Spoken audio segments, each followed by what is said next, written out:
Okay, who can I bother now? It is 5:46. I'm Danny Bonaduce. This is KZOK. Good morning. Good morning. How are you? Happy to be blessed with your outfit. You look fantastic pretty great, man. today. Thank you. Thank you very much. It's a Adidas velvet tracksuit. Yeah, like crushed velvet kind of. I don't think it's crushed velvet. I think it's velour. Okay. Velour. Okay. But I don't, I don't know my velours, but I think it's not velvet. Are you gonna paint Elvis on my back? Yeah, I do Anyway, kind of want to It's touch like you. maroon. It's I would have gone with burgundy, but I'll take maroon. Whatever it is, you know what? Take away a couple of white stripes, and I'm totally the guy from the Partridge Family in my crushed maroon velvet jumpsuit, whatever it is. Yeah, so it was really expensive, man. Oh, it looks I great. bought it for $80, which is pretty pricey for a tracksuit anyway. Like at at Fred Meyer, they'd be maybe $60 or something like that. Yeah. So for an Adidas one, so we bought it for $80. And it was just the pants. Oh. If you want a crushed velvet Adidas tracksuit that says "Yo, yo, pimp," That's exactly what it that says. is what it by the way. says. Like $180 or something. Oh my gosh. Yeah, so I'm gonna be wearing this a lot. Well, it's worth it, I think. It's nice. I need to get my money's worth out of it. So, man, I know this won't be news to you guys, but it turns out I'm annoying. No. Swear to God, it's the weirdest thing to have That's that news. realization. Revelation. All of those above will work nicely. But that I'm an annoying guy, and I don't mean to be. I don't want to be. It's not it's not sexy. Nobody tries to be annoying. What's Danny like? Oh, he's super annoying. He's like a gnat. Which, by the way, that's what my name means in Japanese. Really? Really? Literally, small annoying bug.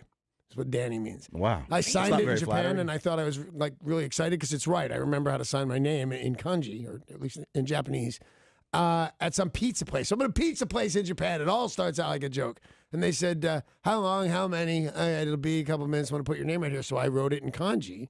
And it's real unattractive, the way you write my name. It's not cool at all. Oh, really? It's like a number 7 and then 3 dashes. It's Okay. really, yeah. So I wrote it, and the lady goes, "Oh, Danny." And all the little girls got around and went like that and laughed and laughed and laughed. And I went, oh, that's right. That version of Danny only means small and annoying bug. Oh. So I looked up other ways to say my name because I don't want to be the small and annoying bug. Turns out that's it. I'm small. Hey, nice to meet you. I'm a gnat. Oh. And he does afternoons. So I was being weird that my name was Gnat. So anyway, here's why I'm so annoying today. As I'm leaving here, I take the stairs every day. Yeah. Get the blood pumping. There's 2, and I had seen these 2 kids before. I think they won a prize. I don't know what radio station, because there's so many up here. But I think they'd won a prize. I saw them just super fresh-faced. I don't know if they're brother and sister, a couple, or what they were. Early 20s, nice skin, like everything about it. I'm healthy, I'm happy, I won a radio prize, life is good. So I walk by, and they say, Danny, and wave, and then their elevator door opens, and they go to get inside. So they just want to say, hey, Danny, to me. Yeah. And I said, okay. I get in the stairwell, and as I can hear the door is not closed yet, I say, young people taking the stairs. And now I'm down the stairs a little bit, and I said, shame on you. Well, Because they took the elevator. yeah, and instead an of the old stairs. man is taking the stairs in a tracksuit. But it echoes so much in the stairwell that it just screams shame on you, like not funny shame on you, like shame on you. Don't you care about the planet or your lungs or whatever butt-face stuff? I don't really care about it. I was just being annoying. I'm sorry. So now I feel terrible that I've said shame on you to a young, happy couple that I don't even know. Yeah. I get downstairs, and they are just getting in a 4-door, full-size pickup truck. And they're kind of smiling at me, wave a little bit, and they start to pull out. And I jump in front of their truck. And I put my hand up like this, and I say, halt! And so they halt, and now they're not laughing and smiling and saying Danny anymore because I'm flipping out, I guess. And so halt, guess. and they halt, and I walk around the side of the car, and I say, I'm sorry, I'm gonna have to conduct a citizen's arrest. Still not smiling or laughing, and he says, why, what? And I said, can you read that? And he can't because he's going to try to go, it says compact. Is this a compact? He goes, no, wait. What's happening? I'm kidding around with this guy, and I'm losing all control now. And, all right, you'll be fine from here. Good day. And I walked away, and I thought, I'm the most annoying guy in the world. And then it went worse. Well, because the next one has physical contact. Deciding there was much less weirdness Oh, my than God. halt and stuff. So Amy and I go to Duke's for lunch. By the way, their chowder flight. Yum. Yeah, that's what okay, yum is better than it's kind of gross, really. So yum. So we had a lot of fish tacos. It was really good. But the lady says on the way in, "Oh, would you like inside or outside?" I said, "Well, inside. It's 4 degrees outside," which I guess she's never heard sarcasm before. She says, "Oh, it's got to be 45." Okay, I'll do. No. So they take me and Amy to a window. We're sitting and there's this big party just shows up. Also not as fresh-faced. The world's gotten to these people a little bit more. They're between 25 and 30 young professionals. There must be 8 of them. And they're all around, no, 6. They're all around like a 4-top table and they put chairs at the end. And there's 2 girls who are sitting in the sunshine wearing full-blown parkas. And you can see they're still cold. Yeah. This other guy, he's got his big jacket on. He's having a hard time with it. It's cold out there, but like half of them are sitting in the sun. Who is not sitting in the sun is some guy, some nice-looking young man, in a T-shirt with no jacket. And I'm talking about him. See?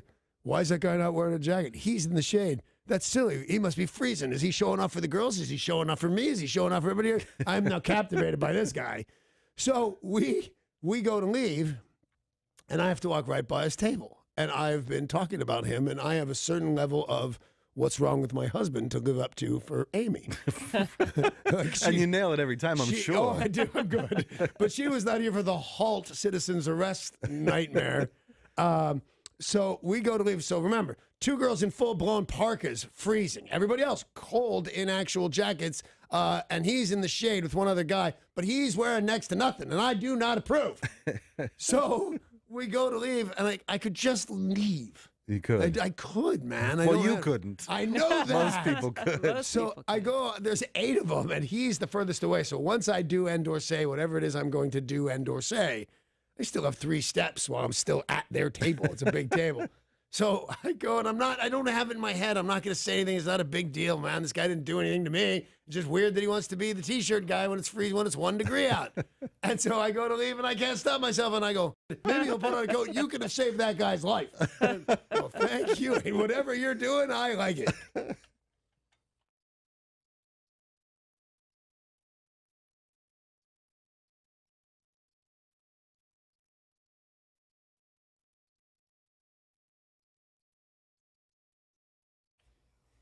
Yesterday, sheriff's deputies arrested an armed suspect who fled on foot and had holed up in an outbuilding after shots were fired in a neighborhood of Tacoma. The incident unfolded around 11 a.m.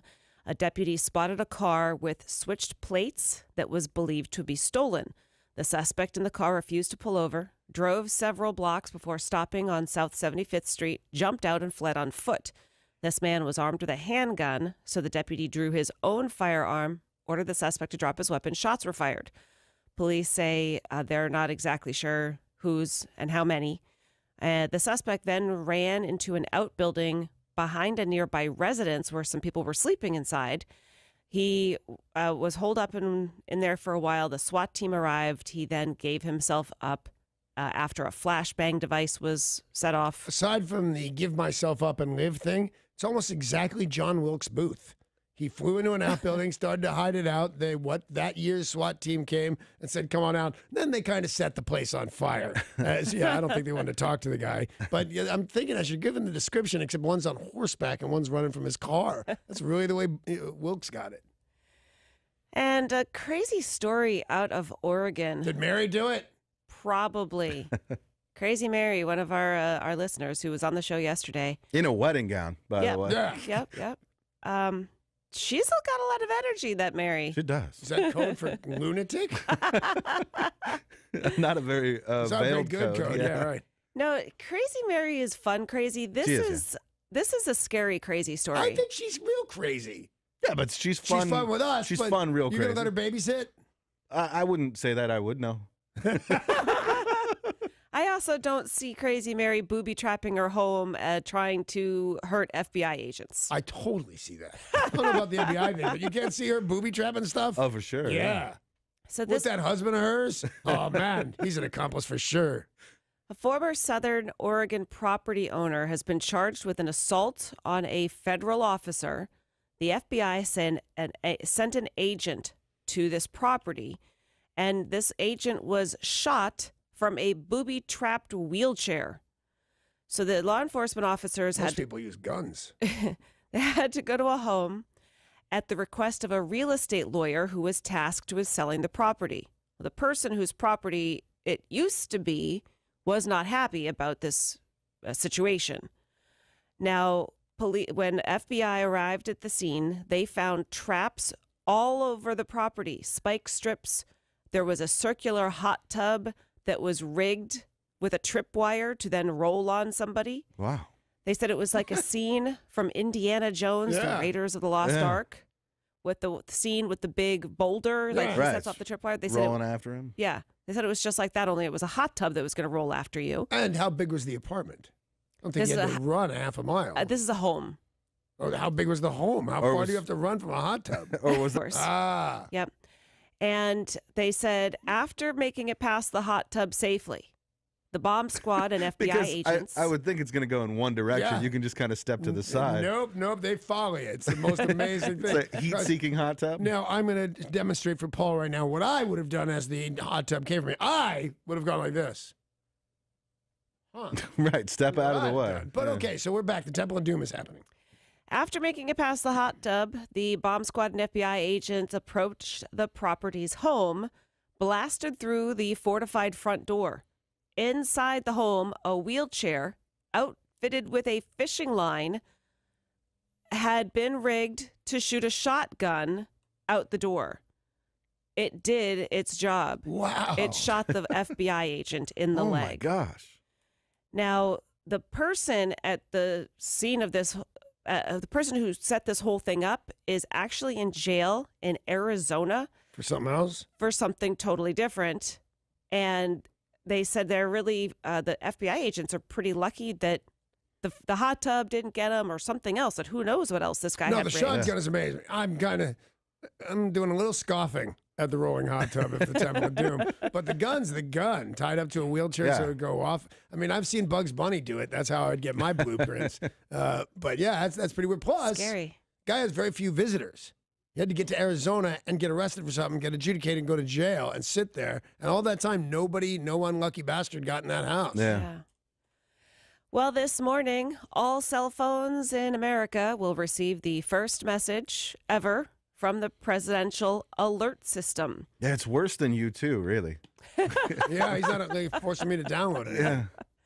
Over 200 million phones will ring with a loud tone and a special buzz. It's being likened to getting an Amber Alert, that same sort of sound that your phone makes, a different sound.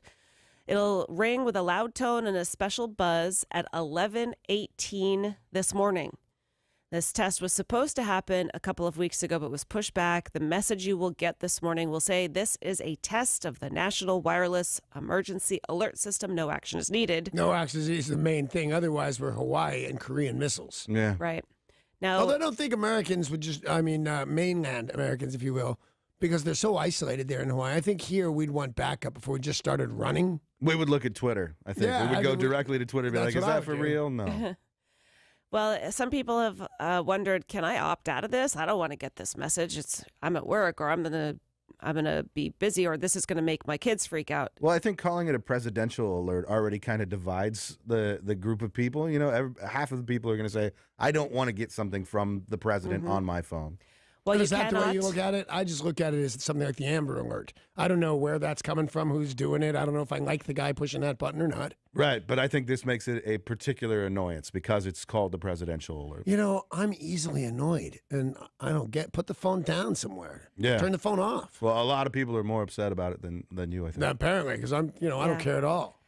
There are people who think this is a message from the president and are annoyed by it. And that he's going to overuse it. That like 10 times this afternoon, we're going to get a bunch Looks like it's going to be cold in your neighborhood, just thought I'd tell you. Well, they said this is not from Trump. This is the presidential alert system, meaning whoever is president at any time moving forward can use this sort of system. But you cannot opt out. So if you are annoyed by it, it's tough. It's going to show up on your phone anyway. So again, that is 11:18 this morning. Yeah, and by the way, if a president like Obama, who didn't really annoy very many people, was kind of a cool dude, sent this message, it's the same message, right? It's just the White House. I mean, I bet he doesn't actually have to push a button. No, I'm sure. I'm sure he's and not. it just says sending it out on missiles launched. I don't care who sends me that message as long as they send it. Yeah. Followed immediately by no action necessary, which I also enjoy. Right. And it is for the event of a national emergency. So say it was missiles, or say there's a volcano or a tsunami or a massive earthquake. All of those things. Yeah, it's something that is supposed to be used in the event of a national emergency. So in theory, this is really good technology. Yeah.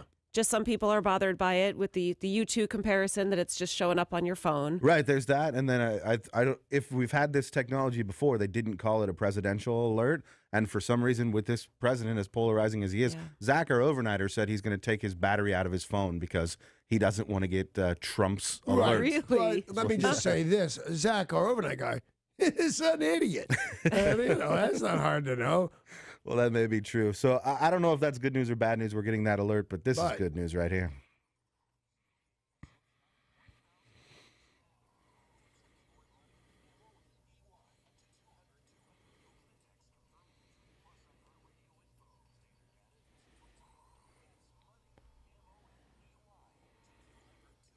It's money for nothing. Just text that word to 200-200 for your chance to win, and you will have more chances throughout the day. We're getting some news about the updates to SeaTac, Seattle-Tacoma Airport. Sam Choi's Poke to the Max is going to be headed to SeaTac. Okay. They are working on, quote, a massive location. I can take it or leave it. I'm on 0 to 10 or 1 to 10. I'm a 5 on Poke. Yeah. Even if it's really good Poke. But Amy's going to think this is the greatest thing that ever happened. So I'm going to be eating a lot more Poke in my life. You think Poke is just okay? I do think Poke is just okay. But they won't serve it to you in the Poke, which is weird. No. Well, it's healthy. You know, it's raw fish and seaweed and some rice, and you get to pick all the yummy deliciousness that goes in your bowl. So it can be a good alternative for people who are trying to grab something healthy. Fried chicken. That's an option too. Okay. They're not expanding, quite as healthy, but better. Yeah. They're expanding Monica Dimas's Sunset Fried Chicken sandwiches as well. They're making that up. Cool. Going to be chicken and waffles. There are going to be other restaurants, other items on menus to try to expand SeaTac. And SeaTac already has some really great food offerings, but I think SeaTac has some really good offerings for an airport, but I got to go with nothing real special. Like the Bigfoot Lounge, I eat there almost every time I'm in that terminal, and the Seahawks Lounge or the 12 Lounge when I'm in the main terminal, and they're all fine. Like the flatbread pizza, and the French dip in the au jus, but a good restaurant, I think they need one. Yeah. They've got an Anthony's in there, which is fantastic. Yeah, they do. That's true, and I eat there a lot. Rainbow trout, yum. Yeah, the focus on this expansion really is grab and go for a lot of people. Yeah. So this Sam Choi's Poke to the Max is a food truck. There's a restaurant in Hillman City. There's one in Tacoma, but this will be their biggest location. Well, he shows up with Anthony Bourdain all the time. Oh, that's cool. Sam Choi does. Yeah. But in L.A., if I remember correctly. But yeah, that's a pretty famous bowl of poke. 2 envelopes addressed to Secretary of Defense James Mattis and Chief of Naval Operations Admiral John Richardson have reportedly initially tested positive for ricin at the Pentagon's mail facility. These packages were delivered on Monday. They were intercepted before making it through any of the headquarters. They triggered alarms. They then sent it to an off-site mail processing center and sent out a statement, the Pentagon, confirming that these envelopes did test positive initially for ricin, and they are undergoing further testing. There are reports that another one of these envelopes was sent to the White House addressed to Donald Trump, but that did not make it anywhere near the White House. The technology, because I understand, you're opening all the mail for the president and stuff like that and looking at it, but there are branches of the government. There's so many people working there. Yeah. And to grab, a little white powder in an envelope, to know that's there, spot it before it gets to its target. The stuff we probably don't know about, like Area 51, we can all levitate. Who knows what kind of stuff we got going on, but it's really weird the technology we have. Yeah. Well, and I'm sure they'll figure out who did this. It's obviously very scary. No matter what your political views are, the fact that somebody would be sending ricin to the Pentagon is pretty frightening. Remember years ago they found anthrax in the NBC building, Yeah. and the cast of Saturday Night Live refused to show up and go to work, and then the host, I think Drew Barrymore, didn't even show up to the building. Just heard about it on the news, and then by the time the show was really unbalanced, they showed up and went to work. Because they said, it's on another floor, let's just try it. So it was the kids, let's put on a show. I was pretty proud of them. Yeah. Show sucked that night. That's not the point. The point was they were brave young people. A New York man has gotten some help from Ben & Jerry's for his wedding proposal.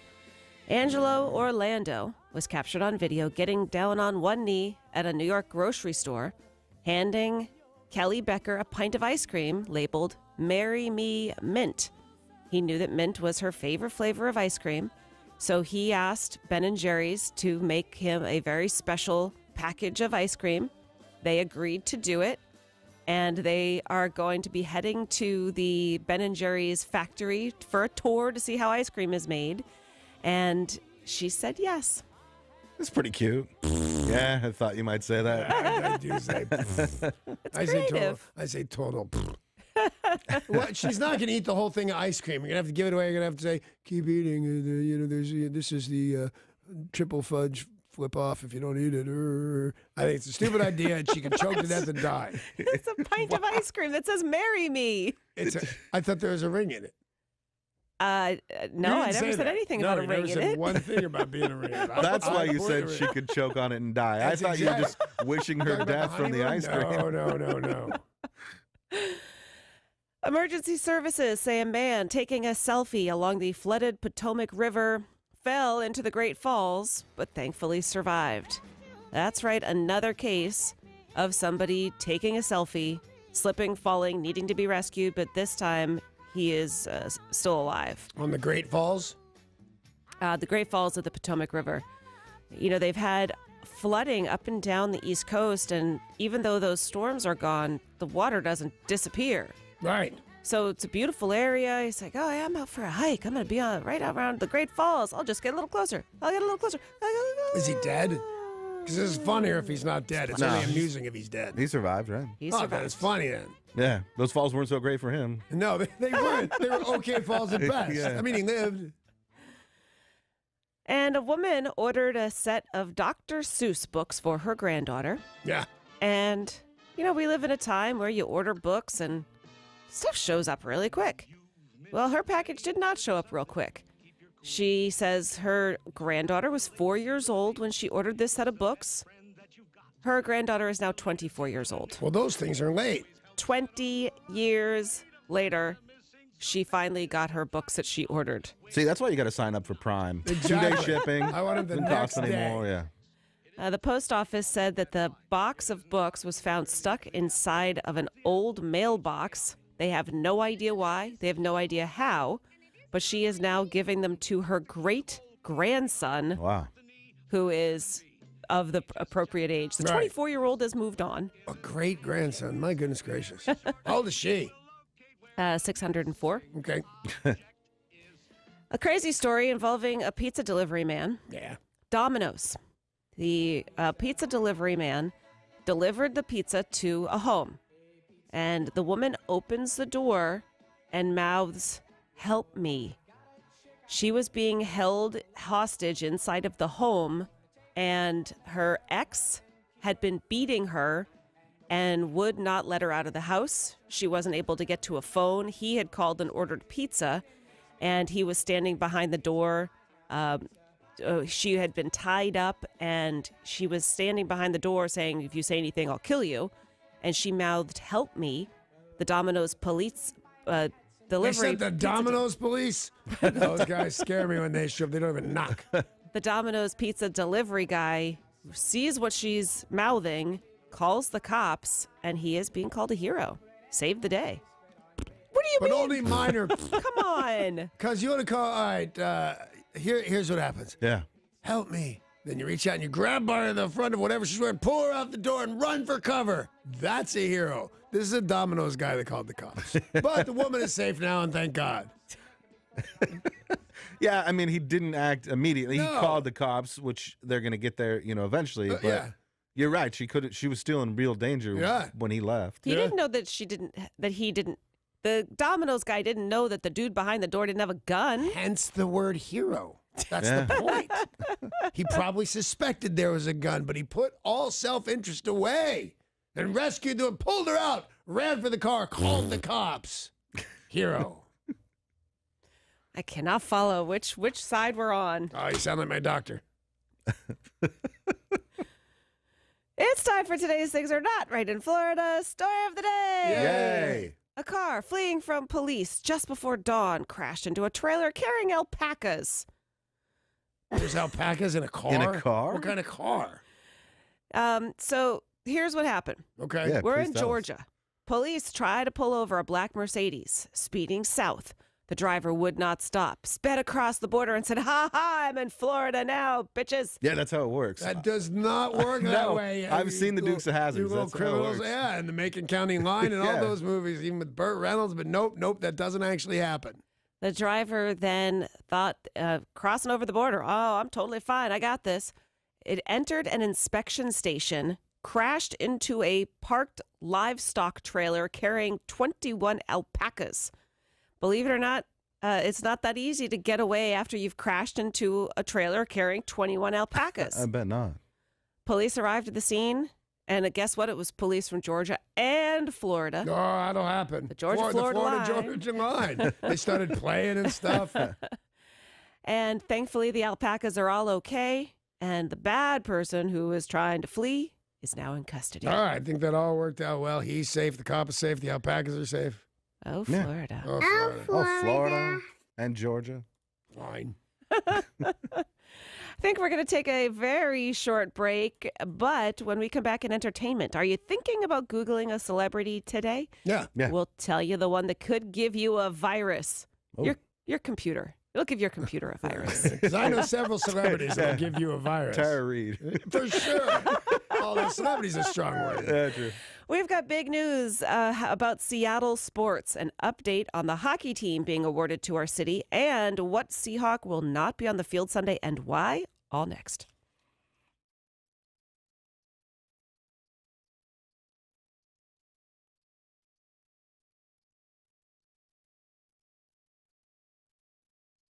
Starting with music news, Alice Cooper has been known as Alice Cooper for years now, but he was born Vincent Fournier. If you look at his license, it says Alice Cooper. He changed his name back in 1975. Neat. He legally changed his name. However, according to Alice Cooper, there are two people in the world who refuse to call him Alice. His mom? And his Yep. dad. His dad. Nope. His No? priest. His kids. Nope. Nope. Your mom. Nope. Yeah. Definitely your mom. Nope. Your mom. So his mom and who? Keith Richards. He says Well, that's Keith weird. Richards Is his mom? and his mother will not call him Alice. So Keith Richards' mother won't call him Alice either. He says No, the Keith Rolling Richards' mom calls him Alice, and he wants her to stop. My name's Keith. He says the Rolling Stones guitarist will use any name but his legal one. He'll call me Vinny. He goes, "Hey, Vinny, how's it going, Vinny? What's up?" The other person who wouldn't call him Alice was Groucho Marx. So not his mom. Well, Groucho Marx is no longer with us. Yeah. But He and Groucho were huge friends. It was the weirdest thing. Like, is if you strange. cared about it at all, it was news. You had to look for it. They weren't just, hey, these two are pals. Wasn't the headline all the time, but picture they'd be at the golf course all the time. Wow. super weird. Super weird. Super weird. Well, he said Groucho Marx called him Coop. Coop. I like it. Alice felt a little weird. Alice felt that being called Coop was weird. No, he thought calling him Alice. Groucho thought calling him Alice was weird. Called Call him Al. Yeah. All right. Yeah. I wonder why he chose Alice Cooper. I do not know. I don't know what the meaning, but I know that when he started, New York Dolls were hot. A lot of people dressing up oddly were hot, and I guess he was just going to take it one step further. Yeah. Here in Seattle, there is a man who is currently singing the Garth Brooks classic Friends in Low Places. I get friends in low places. Where the whiskey drowns. He's in the process of singing it for 36 hours. Well, that's a long time. Why? Because he's in radio? No, he is not. He He's is just raising stupid? money for breast cancer. Oh, not like a Guinness Book of World Records thing? He will not even get into the Guinness Book of World Records. Somebody has sang Friends in Low Places for longer than 36 hours?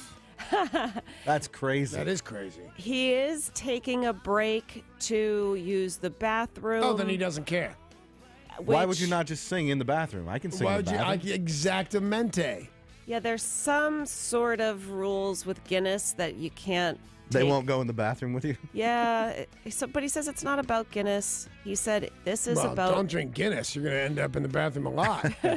This is about raising money for breast cancer. October is Breast Cancer Awareness Month, and Cliff Satterwhite is the man's name. He is part of the Real Men Wear Pink campaign, which is giving men a leadership role in the fight against breast cancer.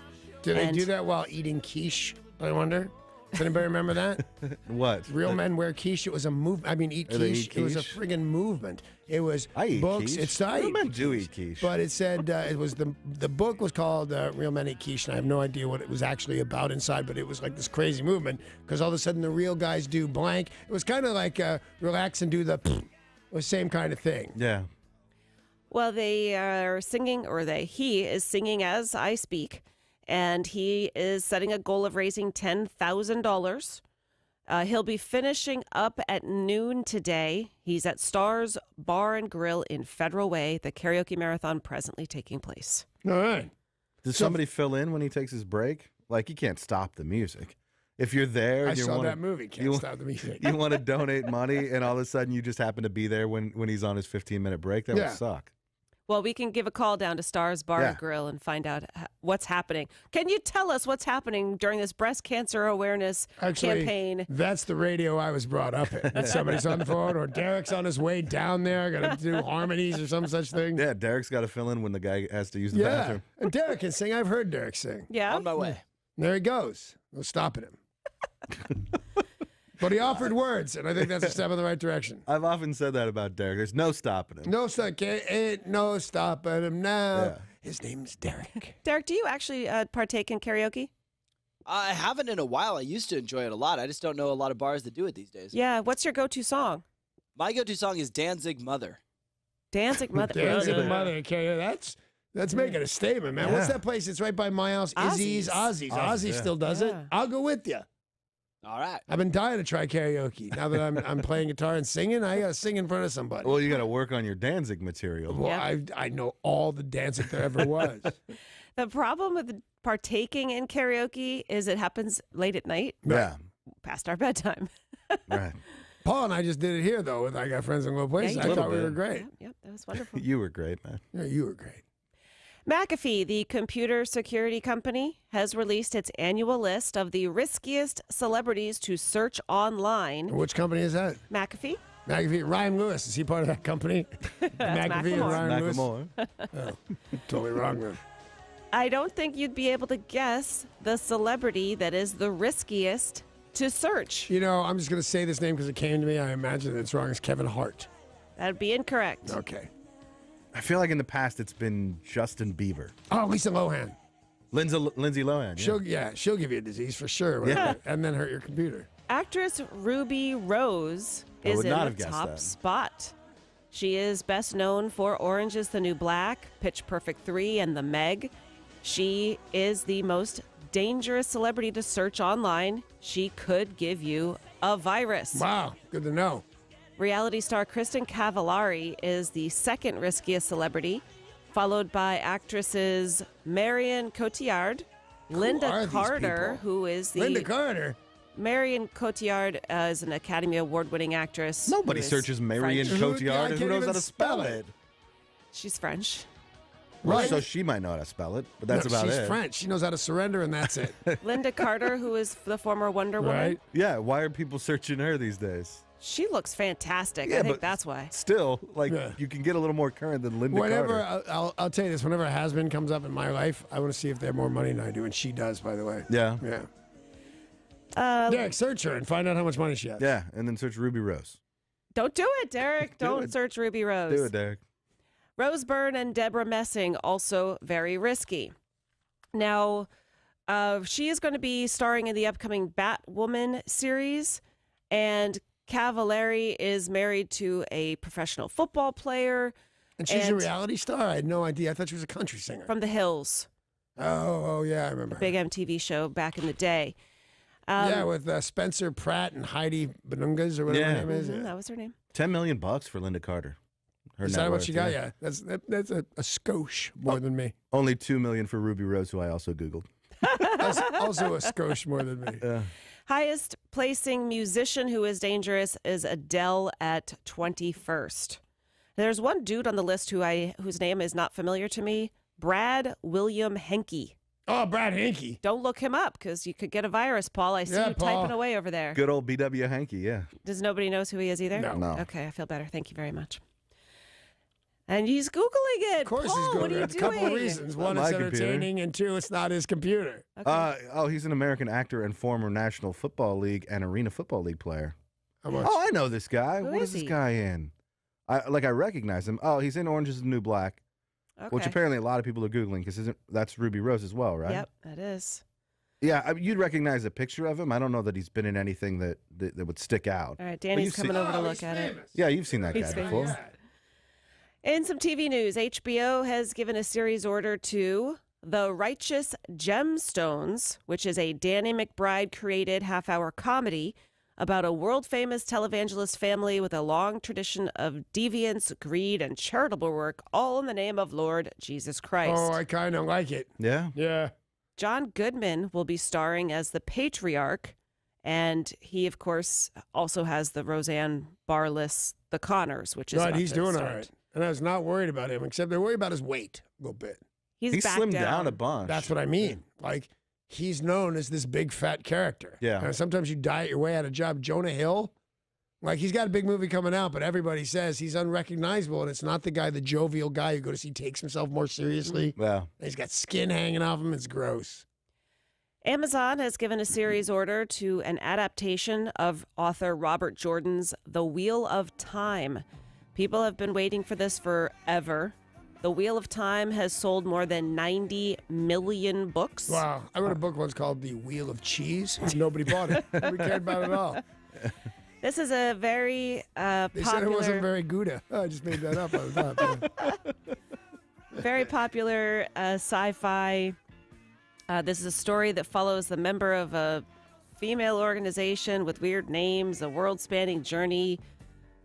I don't even want to bother to try to explain it to you because it's really weird. All right. But as I said, super, super popular book series, and people have been waiting for this, almost like a Game of Thrones. Like, when are they making this into a TV series? Is there a fat guy in a hat not writing books when he's supposed to? Sick of that guy. I'm not positive, but I have a feeling that Robert Jordan may no longer be with us. Not entirely positive about that, though. I have not read these.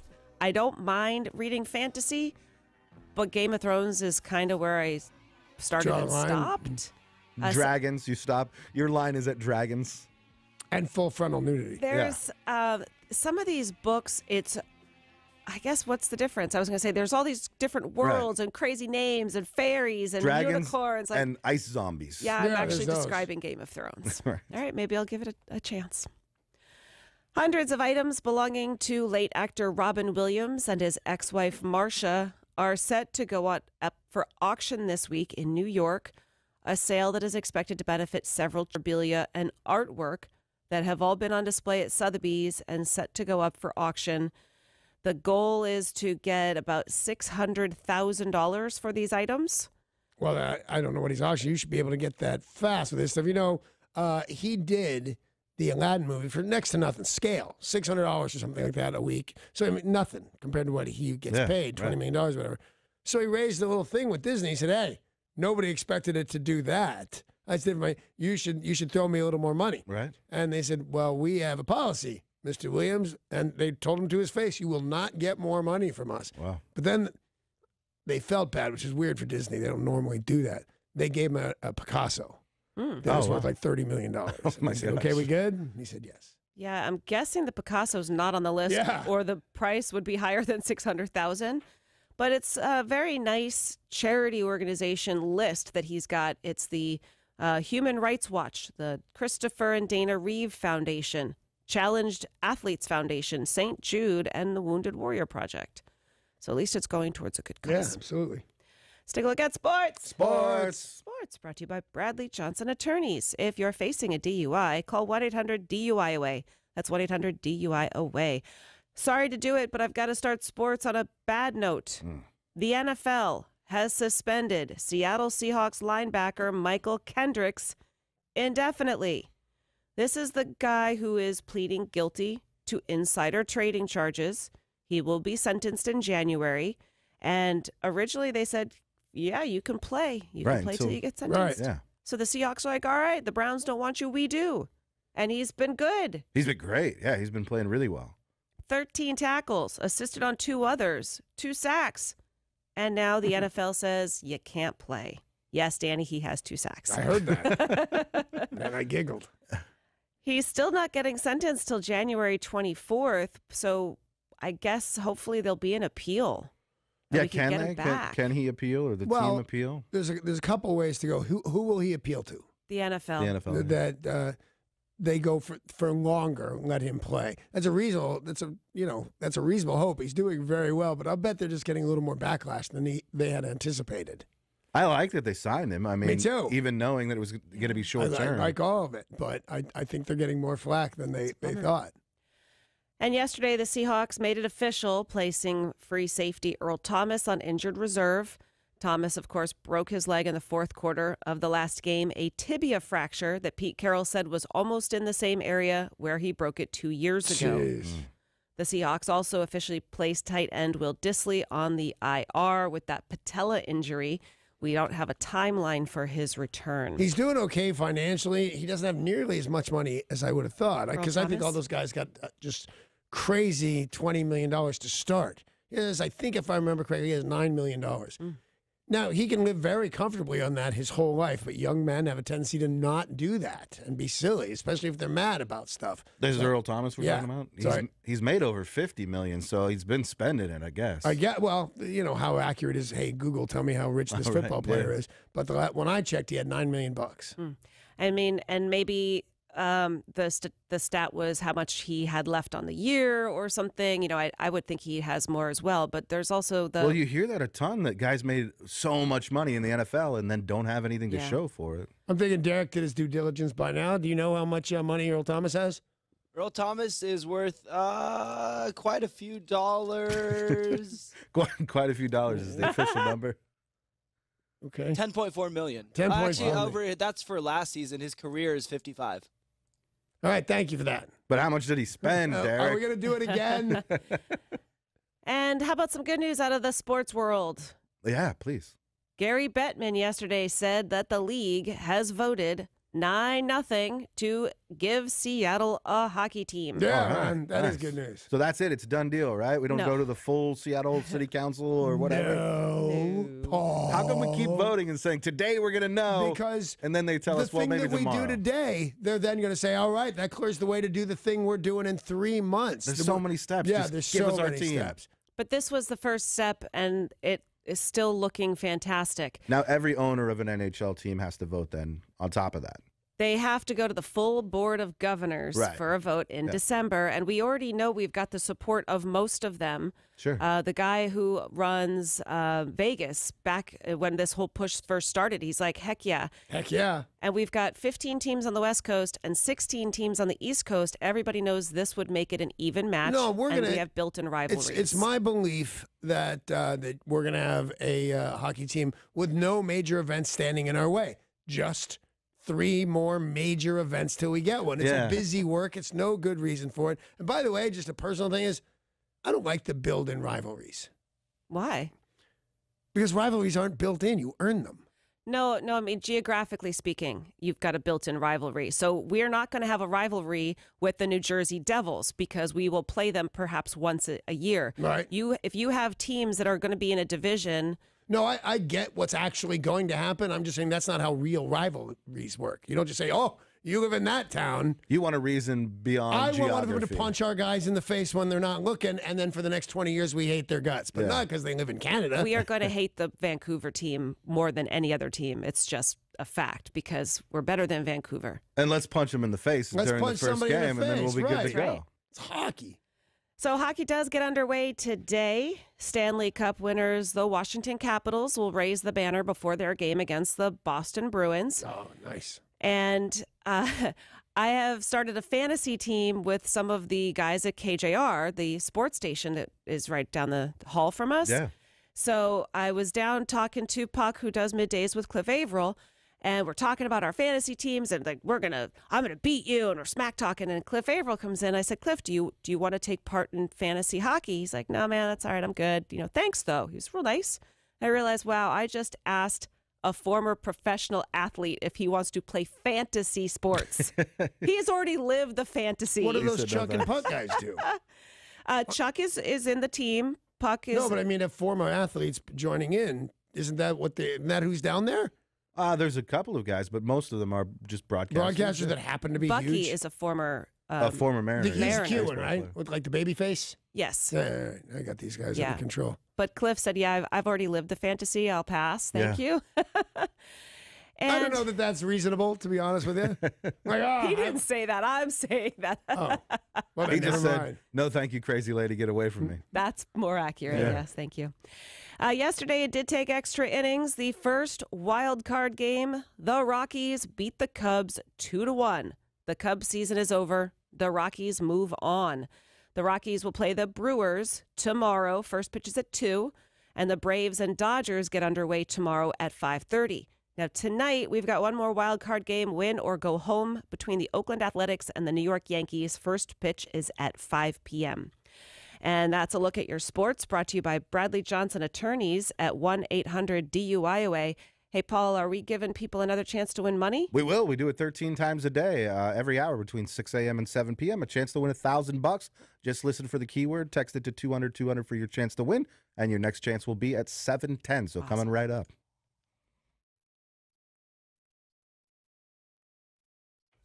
So coming up in about 25 minutes or so, we're going to have Rick Jones. Rick Jones. Rick I Jones. guess co-owner of Goldberg Jones, the handsome half of Goldberg Jones. That's the way we'll put it. Anyway, he's in studio. He's going to be answering your questions right around 7:30. So if you have a question about divorce or custody or who's getting the house or whatever the deal is, you want to call Rick Jones right here at 1-800-252-1025. Not now, but in about 25 minutes. Yeah. Nice day for free legal advice I'm sure a lot of you could use. If you missed it, we were just talking in sports about football. Of course, a big Sunday coming up for the Seahawks. Football season in full swing. Now, baseball playoffs are here. Hockey starts today. Tons of people across America betting on sports and playing fan Which number. I hear you're very good at. Season to season. This year I'm doing quite well in my football pool, but I just started hockey fantasy with the dudes at KJR AM. And there's a lot of smack talk going on. Yeah, they seem really competitive. Yes. I mean, Yeah. it's a sports station. Yeah. You're going to get So they competitive got about sports. testosterone. There's a couple different people across various day parts who are participating. So somebody from the morning show, the midday show, the afternoons, but there's smack talk starting already. Sure. And one of the dudes is a Philadelphia Flyers fan. And as a Bruins fan, we hate each other. Right. So we're already smack talking. I'm making fun of his new mascot, that creepy, like Muppet looking thing. Yeah, yeah. That the thing's Grinch scary, or the, Yeah. But Grizz. I don't know what it's called. I just know it's scary. looking. Something stupid. I think it is something like It's Grizz. one but syllable, I Yeah. think. And Or they it's could call it Grizzy. I don't know. Anyway, it's stupid. creepy, but it is friendly. But we are smack talking, and we are going to come up with some sort of wager. We haven't really figured it out yet, but Danny, I know you have taken part in some of these sorts of wagers and rivalries, and sometimes it's fun, and sometimes it gets a little crazy. Yeah, my rivalry started when I was very young. It's going to seem really weird to you, but this was very serious to me and us at the time, and that would be the Partridge Family versus the Brady Bunch. Oh. That was yeah. like a full-on thing. We would count the times that the Partridge Family was on the cover of Teen Beat magazine, and if they got less, we'd say stuff. David Cassidy, one time, was it David or Shirley? Somebody hired a plane to go over and not just have a banner that said whatever it said, but it would ruin all their shots because they're loud. Oh, wow. Yeah, it's very cool. So that's my first one, 1970 with those guys. Well, it started pretty early for you.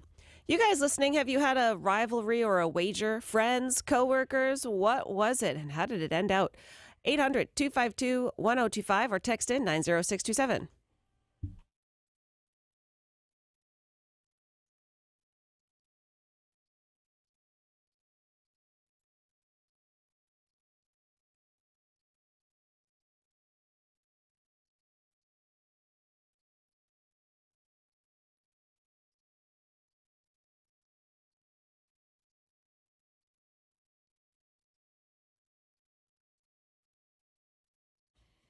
Well, you know that football season in full swing. There's sports everywhere you turn. And Sarah, our very own little Sarah, has walked down the hall to where they employ nothing but sports heads and started a huge rivalry with them about, I believe, is it football? Hockey.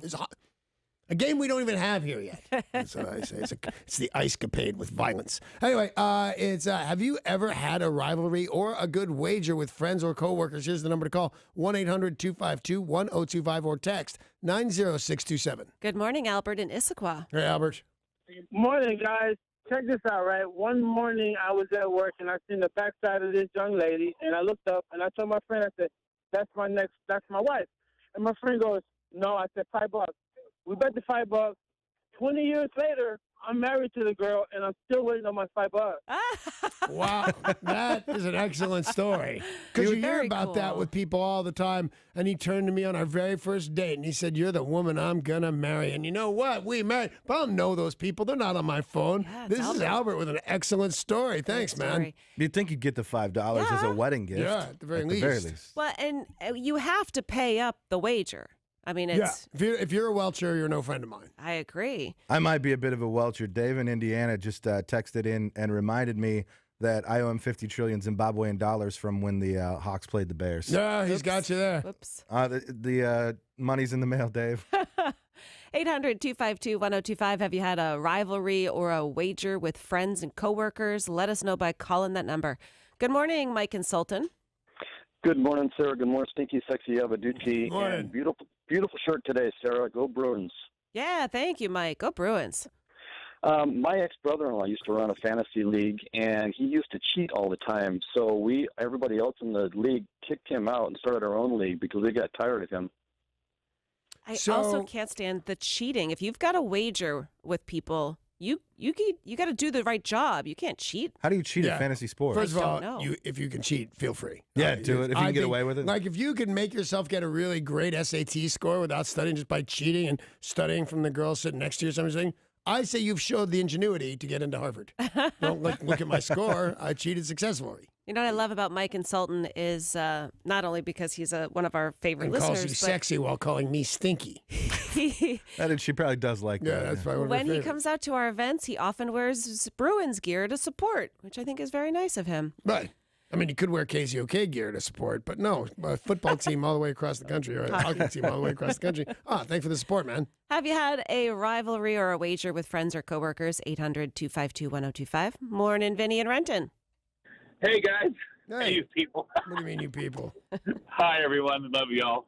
Hey, it wasn't a wager. Well, it was a crank call wager. You're gonna love this. I called Miami in 1984, a couple days before the Seahawks were gonna play the Dolphins, and some random guy answered, and I made him a bet. I said, "We're gonna kick your butt this weekend," and la-di-da-di-da. And I said, "You want my address? You mail me $10 bet." And he said, "Sure." So I never got the $10 bill or a check. So. Well, imagine. Because there's like Call a random guy. There's 90 things that can go wrong. One, you've called a random guy and bet money. Although I would do that. I played poker with my best friend Dave over the phone while he was in some city with his mom and dad because we had this big, we're best friends. We'd never cheat. And we both just totally cheated. The other thing is the guy in the mailroom totally stole your $10 when he saw it in a bill or whatever it is. There's a lot that could have gone wrong here. But I like your style. Yeah, I haven't heard of somebody doing that. Like, oh, okay, so we're playing LA. So I'm going to call a random 202 number and place a bet with whoever answers the phone. The closest I ever had to that was I had Jay Moore. Do you guys know Jay Moore? Yeah. The comic. He was in Jerry Maguire. I'm interviewing him on my radio station, and he says, I just started this, and he's a funny guy, but I was not comfortable with this. He goes, well, you know, I'm a lot more famous than you, Danny. And I said, no, you're not. You're a comic, crazy person. He goes, no. I said, I'm an institution. Yeah. I swear to God, I said that with a straight face. So we called 7-Eleven in Kansas City and said, who's Jay Moore? And they said, we have no idea. I said, who's Danny Bonaduce? He goes, oh, that kid that keeps getting in trouble. He was on the Party Show. Oh, I'm more famous than you, Jay Moore. I just had to call Wichita. Jeremiah in Bunny Lake, have you had a rivalry or a wager with friends? Yeah, my ex-boss and I, we bet that the Seahawks weren't going to go back to the Super Bowl.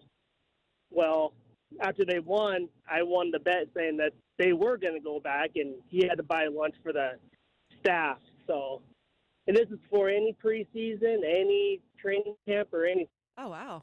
Yeah. I like that, too, that it was a wager that paid out for his coworkers as well. That's lovely. What about Scott calling from historic Kent? Have you had a rivalry or a wager with friends or coworkers? Yes. Well, U.S. Navy, 20-plus years, and go Navy. Go Navy. Go All Navy. the other branches of the military. They can go too. Well, we're all brothers under the skin, but we're all better than the Coast Guard no matter what. Of course. Nicely said, man. Greg and Redmond, tell us about your rivalry or wager. We had a rivalry back in the 70s when we were kids with a neighboring neighborhood with dirt clod fights. And we would get in the street and hurl dirt clods at each other, and it ended like all good, fun, dangerous things, dude. Somebody got hurt. Oh. Yeah, it's fun. When somebody says we had a dirt clod fight, I think, oh, it was fun right up until Lloyd Talbot lost a tooth. 'Cause that's what happened in our game. So, yeah, I knew where you were going, Greg. I was about to ask, what is a dirt claw? I didn't actually hear him correctly. Clod. A dirt clod, dirt yeah. clod. Boys fight weird. Yeah. Let's talk to Rob in Louisville. Hey, Rob. Good morning, guys. Well, this is a little bit on the personal side, but I know you were aware my wife was in a car wreck a couple weeks ago. Yeah. How is she, by the way? Is everything getting better? She checked into rehab, and I made a bet with a family friend that she's going to succeed in this. When she gets out, everything's going to be just great. And I got to visit her for the first time yesterday, and what I know a little of you, I told her to look, Liz, if Danny can do this, I think anybody can do this. Yeah. So You're right. I'm hoping for the best. Just so you know, I went to rehab almost 30 years ago, and I got sober almost 8 years ago. So mathematically speaking, this might still be rough for you. So hang on there, Rob. It's no easy bet, but God bless her. Yeah, good luck to you, Rob, and your wife. Matt in Lakewood, have you had a rivalry or a wager? Yeah, me and a group of 10 friends have had the same fantasy football group for about 12 years now. And we've got a trophy and everything, and we bet a little money, and the loser of the league each year has to pay shipping and handling to send the trophy to the winner. Oh, that's cool. So it is cool. Now. I've only seen that in movies Yeah. where they keep sending back and forth the same trophy for years and years, but it does seem like a great group of friends doing great group of friends stuff. Yeah. I think I should probably go get a fake Stanley Cup for my fantasy hockey with the KJRAM guys. Yeah. And then I they'll bet have to- Archie McPhee's has something like that. Yeah, I'll bet. If not, you could probably order it. I'll find one.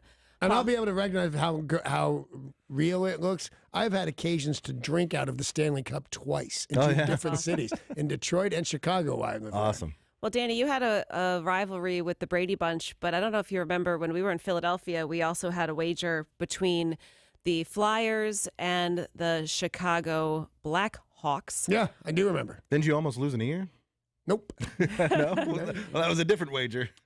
I don't know. Well, it depends. Like Shot a nail gun through your ear? two nail guns through my ears. That sounds dangerous. Once with the Chicago, was it? It was against Chicago, and unfortunately, they won. So I nailed their logo or whatever it is, their mascot, to my ear, and I thought, well, I could represent my team too, even though I didn't care. And I nailed another one too. It was. Radio was different not that long ago. There was And champagne drunk. involved. I remember there was some alcohol that helped. Paul, have you had a rivalry or a wager? Yeah, I mean, we have fun little bets and wagers we make on the show all the time, normally for 50 trillion Zimbabwean dollars. But I had kind of a rivalry with Gibbons when he was around. I think it started when we were competing in the Beast Mode Challenge, and we were kind of getting ready for that, which he won. I'll give him that, but now he's in Milwaukee, so I think I won the rivalry. You totally won. I totally won the rivalry in the end. Totally won that. He's in Milwaukee Wisconsin, right now, and I'm Putting sitting here. cheese on his head, for God's sakes. Thanks for the calls and texts. It is now time to play the game that is sweeping the nation. German for what? German for what? You've got a chance to win a pair of tickets to Oktoberfest Northwest Friday through Sunday at the Washington State Event Center. To play and win, call right now, 800-252-1025.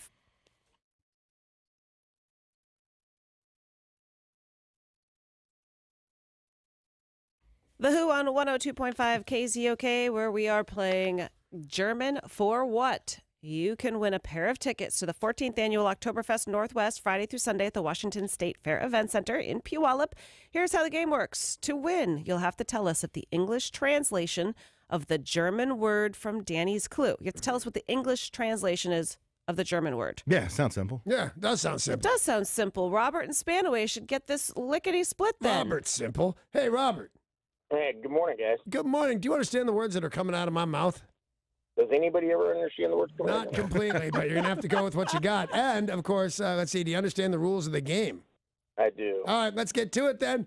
The German word Handschuh is one that demonstrates the simplicity and the literalness of the German language, as this word sounds a lot like the English words hand and shoe smashed together. A handschuh is made to protect you. You might wear it if you were picking up some hot wurst or cold beer, or maybe if you were playing Hammerschlagen. Please tell us the word handschuh is German for what? For glove. Yeah. Wow, caller one. I did not expect Caller that. one. I had 2, you had 3, she had 4. Yeah, nobody even had caller one. You beat us all, Robert. Robert, do you know German? Yeah, you speak in Deutsch. Oh, well, that helps. Well, in that case, me speaking Deutsch. Congratulations. Can we disqualify him for speaking German? I think we disqualify him for lying. He didn't know anything. I'm having trouble speaking English. Congratulations, Robert. You got it right. You're going to the Jeep Winners window in our lobby to pick up your prize, which is a pair of general admission tickets to Oktoberfest Northwest presented by the Evergreen Eye Center. Join over 25,000 people at the 3-day festival featuring German beer in Steins, Beer Olympics, Hammerschlagen, and more. You can get tickets and details at oktoberfestnw.com. We'll have another chance to win tomorrow morning at 7:20, but you know what happens next? I do. I'm going to have like just 5 minutes or so. Rick Jones is going to be in studio. Rick Jones is in studio right now. We'll say hi to him in a minute. But we got some phone lines open early. If you would like to call 1-800-252-1025. That's the number to call. I'd get on the line right now because we get busy about 10 minutes or so. So call Rick Jones right now, 1-800-252-1025. You can text things that you'd like to know to 90627.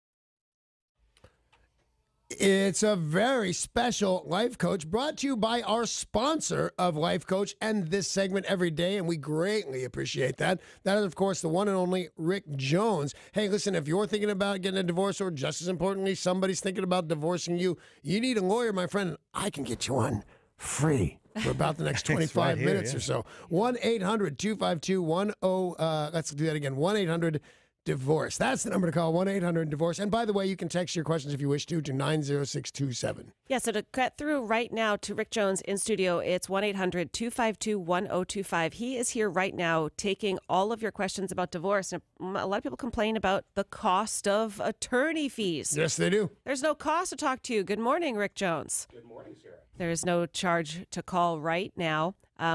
We are going to start with a email, which is sort of timely. We were talking about this yesterday, that Justin Bieber, who is worth about $250 million, reportedly got married to one of the Baldwin kids, and she's worth just a handful of millions. Now, we were talking about it because no prenup. One of our listeners, Bill in North Bend, wrote in and said, I'm engaged to be married next spring. My fiance is the love of my life, but she is in a much lower tax bracket than myself. I have a considerable income. I own businesses. I own property. Because of this, friends and family have persistently urged me to get a prenup. Yeah. I understand the instinct to protect assets, but on an emotional level, I struggle with it. How can I tell the person I want to spend the rest of my life with that I don't trust she wants to do the same? There's a presumption that he's making that it's somehow about trust. Okay, wait. Now, I'd have made that. I'd have thought it's all about trust. It's not. Yeah, well, I mean, basically what you want to do and what the purpose of a prenup is to acknowledge exactly where things stand right now. When you get married, you go into business together. Right. That's really what it is. Washington treats it as a business when it dissolves. That's the same word that they use when you dissolve a business. So the reality is you're basically saying, here's where we stand. Here's what I bring into the marriage. Here's what you bring into the marriage. Here's the conditions that we're going to use if, in fact, this doesn't work out. Mm-hmm. Well, and have you had, obviously you've drawn up a lot of prenups. Do you have recommendations on verbiage to say to somebody? You mean say, contract language or just counseling them? Counseling.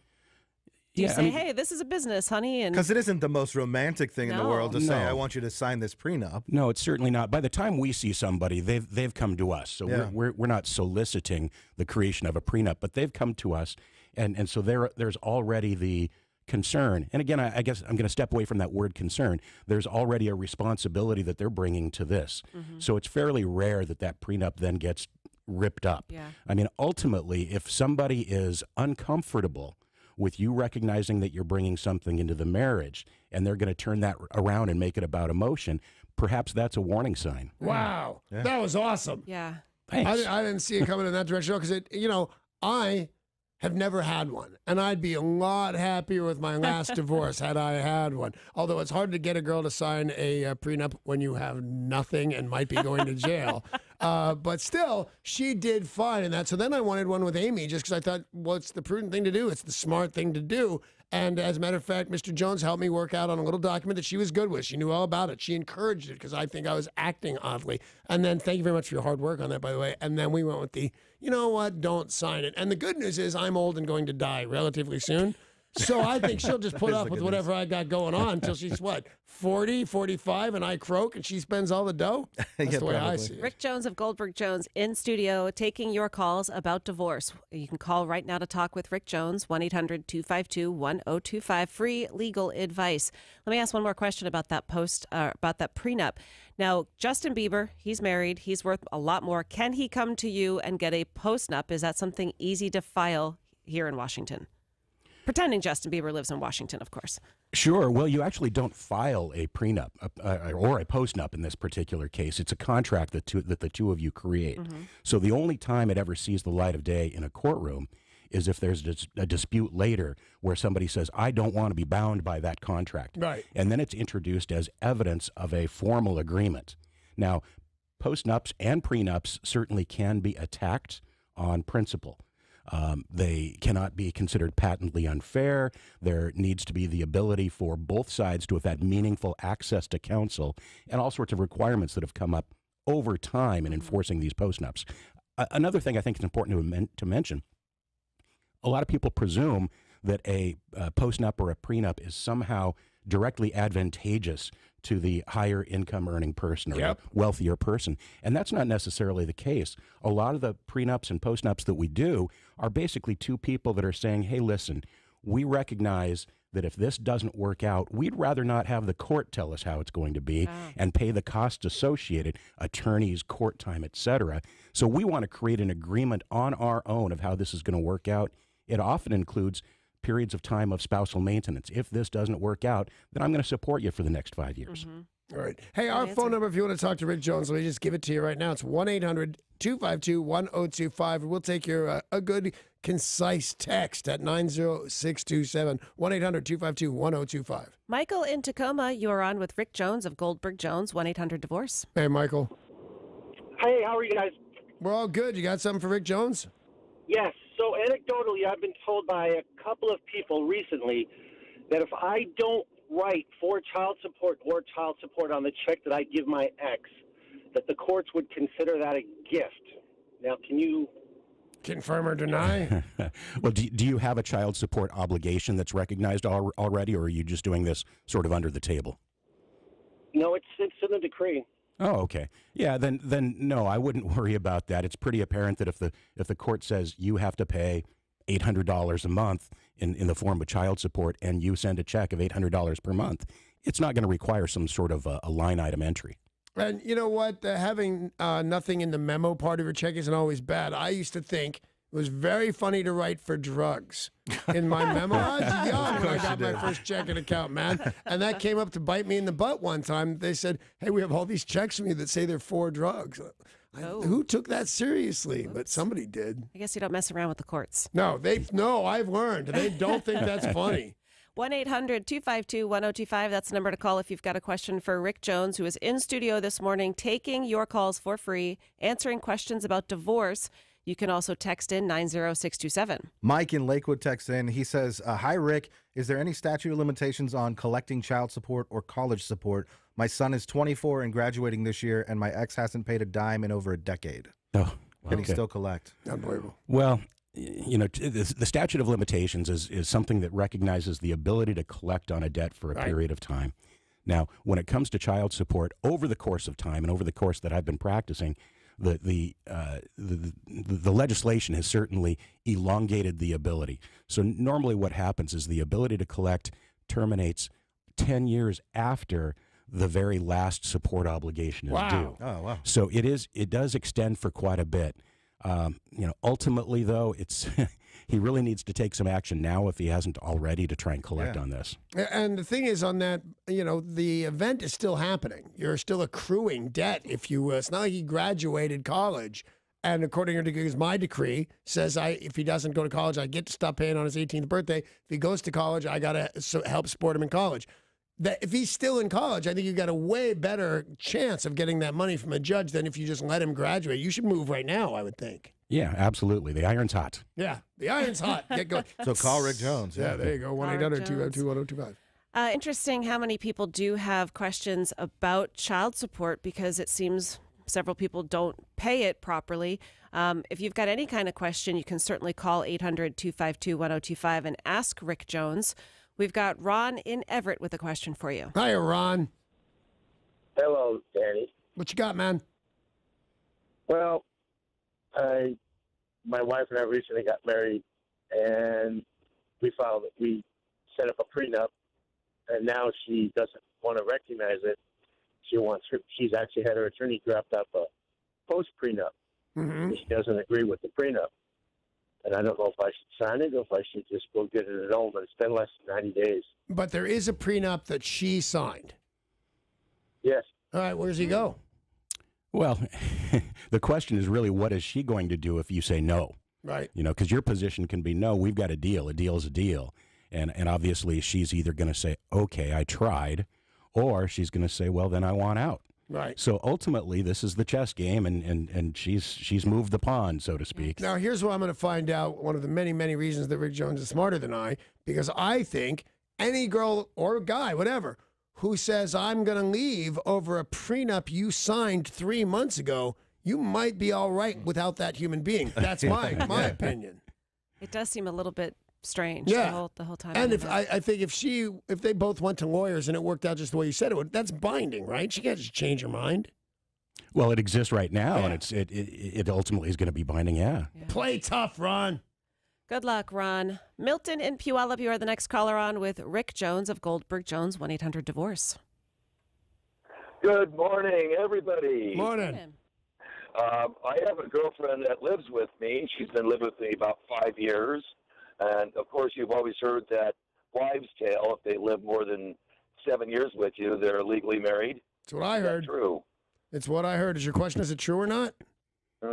Rick Jones? Well, there's the easy answer and then the more informative answer. We do not have common law marriage in Washington, so the answer is no. There's no magic date. However, I've gone on a couple magic dates. Exactly. You crack me up. Thank you. But so the thing is, that's fake. I learned that from you. The many, many things I've learned from you. One of them, I think, early on was grandparents' rights and common law marriage. And it's just, at least in the state of Washington, that is not a fact. That's not. You're sweating that. It's not true. Well, it's not specific as to the law and like I said before, a magic date. However, there is the ability to try and reach back and consider this a marriage-like relationship similar to a domestic partnership. Right. So she goes, what's that, palimony? Well, arguably, you can even go back so far as to look at trying to separate property and consider it like marital property. And so one of the keys that he needs to know, if you're trying to prevent that from happening, is make sure to do things like keep separate checking accounts, ledgers, things like that, to make sure that if the argument is ever made that the two of you behaved as married and you were truly in this domestic partnership, that you can argue that you were two individuals. Right. And is there a period of time that the state would look at, or the courts would look at? You know, if it's 6 months versus 5 years, is it going to be easier to prove that marriage-like relationship if it's a longer term? Absolutely. There's no, again, specific date, but you hit the nail on the head. It's a sliding scale. 6 months ain't going to fly. Right. 6 years for the case of Milton. Good luck to you, buddy. B in Port Orchard, you are on with Rick Jones of Goldberg Jones, 1-800-DIVORCE. Hey, B. Hello. Good morning, everybody. Morning. So my question is, I have a 6-year-old son from a previous relationship, and I just got married. My son's father is not on the birth certificate, and I'm wondering if something horrible should happen to me, what would happen to my son? Would he become my husband's, would my husband get custody? Well, and there's been no adoption, correct? No adoption. Okay. And your ex, the child's father, is that person in the child's life at all? Not really that amounts to anything. He sees him every once in a while, maybe once every 6 weeks. Is there a child support obligation? No, there's not. Okay. And I assume that there was no what's called a paternity affidavit signed then at the hospital when your child was born. There was not. Okay. Well, you've got an interesting one. There certainly is no automatic default to your husband. So, if you really want to make sure and button this up, you may reach out to the biological father and propose an adoption. And the reason why that may be of benefit to him, too, that you may be able to get this agreement, is you're basically saying that's going to take you off the hook for any argument of child support going forward. So it's your quid pro quo in terms of the deal. That's what I would really recommend, because obviously if there's an adoption, then your current husband steps in with the same rights that the biological father would have had. Hey, B, let me ask you one quick question. Your ex, the biological father, is he a decent guy? Is he a stand-up guy? No. I'm going to tell you right now what's going to happen. He's going to blackmail you. You want me to sign anything? $1,000. You want me to do anything? $5,000. I'm telling you, your ex is no good. And he's the biological father of your kid, not seem like once every 6 months. I'm saying get your lawyer. You need a lawyer, because this guy's going to give you trouble. I guarantee you. I'm going to double up on that, Danny. You're 100% right. Thank you. I love it. And because you recognize that leverage that he could use, exert the leverage on your own first, meaning your step is to go seek child support. Yes. There you go. And then he'll do this as his blackmail. Mm-hmm. Hey, you cancel the child support, I'll sign the thing. Voila. Boom. All right, B, call Rick collectively, Jones. we're Rick Jones. 1-800-DIVORCE. We've got time for a couple more calls. Kathy in Tacoma is the next caller on with Rick Jones of Goldberg Jones. Hey, Kathy. Hi. So my situation, I was married for 20 years. We separated, and I heard through the grapevine that he had this marriage, and I've never received any divorce paperwork. At some point in time during this, he has dropped paying everything, didn't pay the house note and all that. So I've done all that for several years now, and I'd like to know how I can find out if he got a divorce, is he perpetrating a fraud with this marriage, and how do I get full attainment of my house and my properties. Well, the key is to go through a divorce. It sounds like you're sitting back waiting for him to do something. Right. And so I really don't have an answer to your question of what has happened to you already, but I need you to maybe take a little bit more of an offensive stance on this. You can certainly search or seek in the county records whether or not there's been any sort of a divorce filing locally or in the state. So that would be the first place to start. But otherwise, it sounds like you want away from this person anyways, and you want him to be imposed an obligation, financial obligations. So you get this ball rolling. You be the one to file the divorce. As always, very sound advice. I believe we have time. Do we have time for one more? One more. All right, let's go to Mike in Seattle and see what he's up to. Good morning, Mike. Good morning, gentlemen and ladies. Morning. What do you got for us? Wait, I'll make this real quick. My wife and I have been married for about 7-8 years, and my wife had gotten sick here a while back and spent about 3 months in the hospital. While she was there, her mother, who had worked for the city, had passed away, and she received $11,000 payment for like SSI survivor benefits because her mom worked for the city. Now, while my wife was in the hospital and we had a public notary, we were trying to get the house all fixed up with what needed to be done for her when she got home.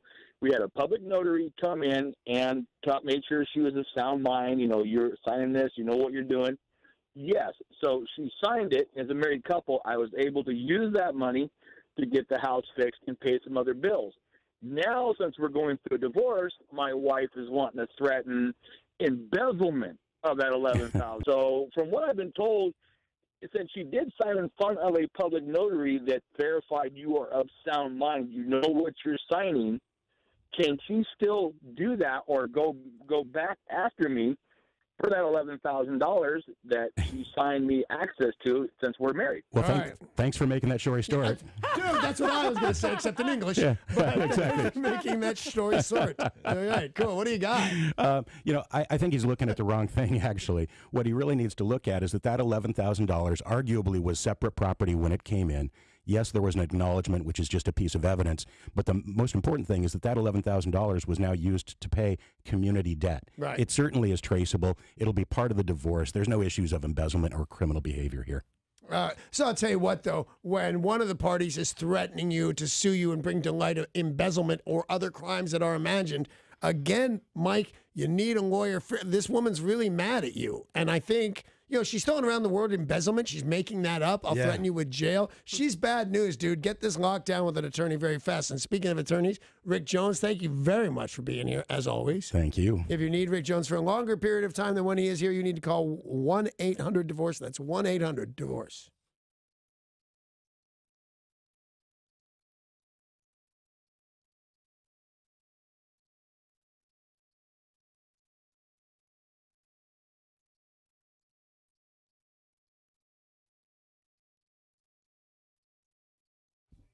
Okay, I hope you're listening and say, I don't know, not to be precise, 7 minutes or so. Right around 8:10 this morning, you're going to have another chance to win money for nothing. 13 times a day, in fact, you have a chance to win money for nothing. Just listen hourly for the keyword and text that to 200-200. Your chance to win, ready? $1,000 at another keyword coming up in, under 10 minutes.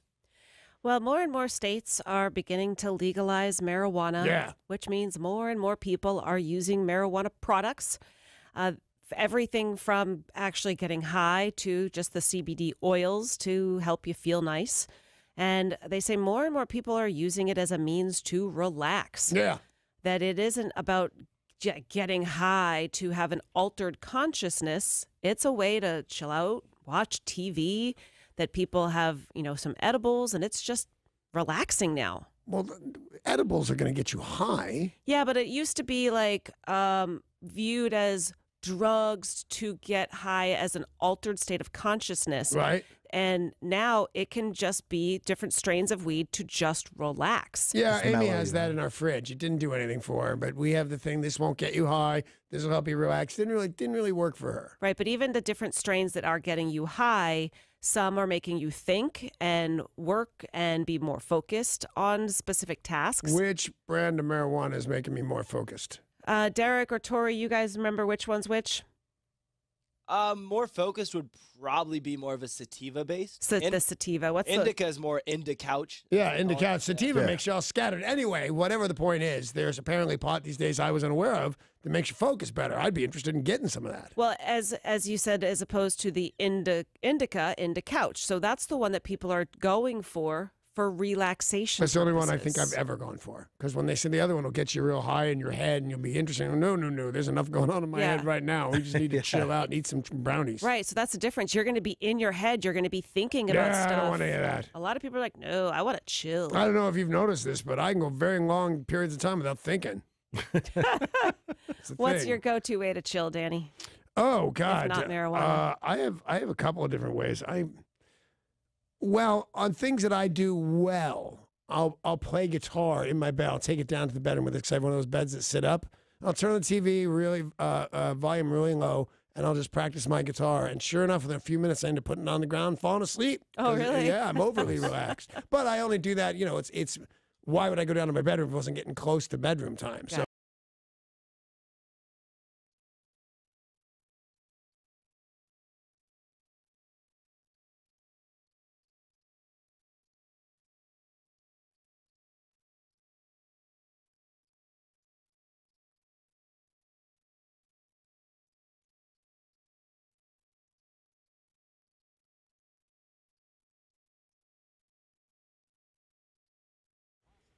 As more and more states legalize pot, tons of people are starting to use weed as a means to relax. I actually didn't know there was any other thing to use it for. What is your go-to way to chill? 1-800-252-1025 or text 90627. Good morning, Brian and Fife. Hey, Brian.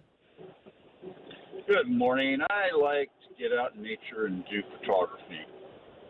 Well, that's sweet. That's great. Are you a good photographer? I think so, and I'll send you guys some photos. All right. Fair enough, man. The Ansel, are they like the Ansel? Is that how you pronounce it? Ansel Adams? Ansel Adams. Yeah, they like that kind of picture? I can do that, yes. I have done stuff like that. Well, you do whatever you want and send us pictures. That'd be cool, man. Oh, send me a picture of a Bigfoot. That'd be cool. Get out there, find me a Bigfoot. Paul at KZOK.com. I think taking pictures in nature, that sounds relaxing. It does, really. Nah. I think just looking at pictures of nature is relaxing. I think that's nice. I think actual nature is nice, but you combine scooping it down into what you can see in a lens compared to just getting really high and looking at it. I got to vote for high and looking at it. I know a lot of people who get high before they go to work. That's crazy to me. Yeah, it's just it affects people differently. It doesn't mean for everyone sitting on the couch, but definitely a way for a ton of people to chill out. I would wig the F out. If I came in here high and tried to keep it to myself. You don't come in here high? No, not even once. What's your go-to way to chill? That's what we're asking at 800-252-1025. Morning, Chrissy and Everett. Hey, Chrissy. Yes, actually, on my way to work, I listen to you guys, which is great because I laugh my butt off the whole way. You make me laugh every morning. But I also love to go to Payne Field and watch the airplanes take off and hopefully see something really great land or take off. Huh. Sometimes I get to see really cool, like the Dreamliner, or something. Typically surprises me when I decide to go. It seems pretty synchronistic. It's I kind had of cool. no idea Dreamliner could even land at Payne Field. Crazy, right? That is crazy, and it's not even that far away. But that's, that looking and watching planes land and take off is a thing. Yes. Like, you think when you first hear it, well, Chrissy's a weirdo face. But no, I mean, you might be, I don't know, Chrissy. But that it's a whole, phenomenon. You can read about it. You can Google, what is my syndrome or some such thing. But, yeah, it's pretty common. I knew people do it. The person texted in at 90627 saying they have a special computer set up in their room with a flight simulator, and it's really relaxing to just fly around and not actually have a destination, but just fly an airplane around. Is it the guy down the hall? There's a guy down the hall that flies. He's got 3 huge monitors. In his office? And he has a flight simulator? He's a flight simulator in his office. He's constantly talking about it. Maybe it is the guy down the hall. When I lived on the East Coast, going to Washington, D.C. was just something that you would do because it's such a historic part of our country and going to see the White House and stuff. But a lot of people would go specifically to go to the Potomac and watch planes take off and land because it's right above you. So you'll be on the water and you look up and you can actually see all the parts. It is that close. Howard Stern got fired for a prank he did at the airport near the Potomac. They remember the crash. It might have been before your time. But there was a crash with fatalities, I believe. And he called the airline and asked how much to buy a ticket from here to the Potomac while it was happening. And they dumped him for it. Oh, that's terrible. But it's one of the places where it's the closest you can get without being at an airport and you are, 100 feet away from it or something. It's kind of creepy. We're asking, what is your go-to way to chill? Let's talk to James and Bothell. Hey, James. Good morning, all. Morning. Yeah, well, I've always referenced my joy of gardening, and to chill and have fun, I grab a hoe and tiptoe through my tulips. Very nice. Why not? Because I got to say it. I can't. Can you leave it there? No, sometimes I relax by grabbing a hoe and then tiptoeing through the tulips with Tiny Tim. Hi, Farmer Ted in Seattle. Hey, Farmer Ted, what's up? Good morning. How you guys doing today? We're good, man. What do you got for us? Hey, late at night when I just can't sleep and I need just to relax and go to, find something to go to sleep to, I like to watch old cheesy movies, and Hots is one of my favorites. I was going to say, am I in any of these old cheesy movies? And apparently I'm in the very first movie. KZOK and Sumner, what's your go-to way to chill? Hey, KZOK. Well, how's it going this morning? It's going very well, thank you. Well, I'm a big nerd, so my go-to is building Magic the Gathering decks. You build them now. Do you build them by? Do you win them by, or do you build them by winning cards from other players? No, you can't gamble anymore with cards. They used to do that back in the early '90s, but you buy the cards, you build the decks. Some decks are thousands of dollars. The most expensive card right now is $35,000 just for one card. Yeah, as weird as it is, I even, because normally I would be going about now, but I like it. I ran into a convention of Magic the Gathering one time, and everybody was super nice yet a little oddly dressed, like derbies and stuff, and dresses and petticoats. I thought it was, it was. It was really neat. I'm like, well, these people, because I went to mock them, and then I thought, wow, these guys mean no harm. They're dressed up nice. They're all clean. It's a cool little hobby. Coming up with a 35 grand you need for that one card that Right. you have to have, though, that seems a little stressful. We are asking, what is your go-to way to chill? And let's talk to Dave in Federal Way. Hey, Dave. Half a day from Guam, guys. Good morning. Morning. Hey, yeah, I like sitting on the couch watching old David Blaine specials and eating Oreo cookies and milk. That's right so before I go to cute. sleep. No, I will go with half of that. I love Oreo cookies and milk. David Blaine, on the other hand, possibly one of the most annoying people in the world. And what makes him more annoying is he can do supernatural things. They're not just tricks. Some things he does are supernatural. So how do you make it so boring? Speak up when you talk a little faster about how you're going to get frozen into an ice block or whatever the hell it is. He's creepy, too. He's I don't creepy, like that guy. no, but then he really did hold his breath for 8.5 minutes. He Yeah. said he would do it. He actually said he'd do closer to 10, so he failed live on Oprah. But can you hold your breath 8.5 minutes? I cannot. Holy Toledo, how'd he do that? Speaking of creepy, we had 2 different people text in that they like to walk through cemeteries or hang out in cemeteries. That's how they relax. I would They are half of my old peaceful. girlfriends and my daughter. Not Hang the out in same thing. cemetery? Yeah, love cemeteries. Yeah, there is something peaceful about them. Yeah, beautiful. And they Usually can be beautiful grounds. But I have a good friend whose go-to way of chilling is Ingress. He is constantly playing Ingress on his phone. I don't even know what it is. And you play with other people, and it's almost like a Pokemon for smart adults. Yeah, I mean, that goes hand in hand. Smart Pokemon players. He just has this community of friends, and they all talk about Ingress, and it's Ingress this, and it's sort of like the Magic the Gathering, but more intense and on your phone. But it's a way of relaxing, but you can also do it with other people.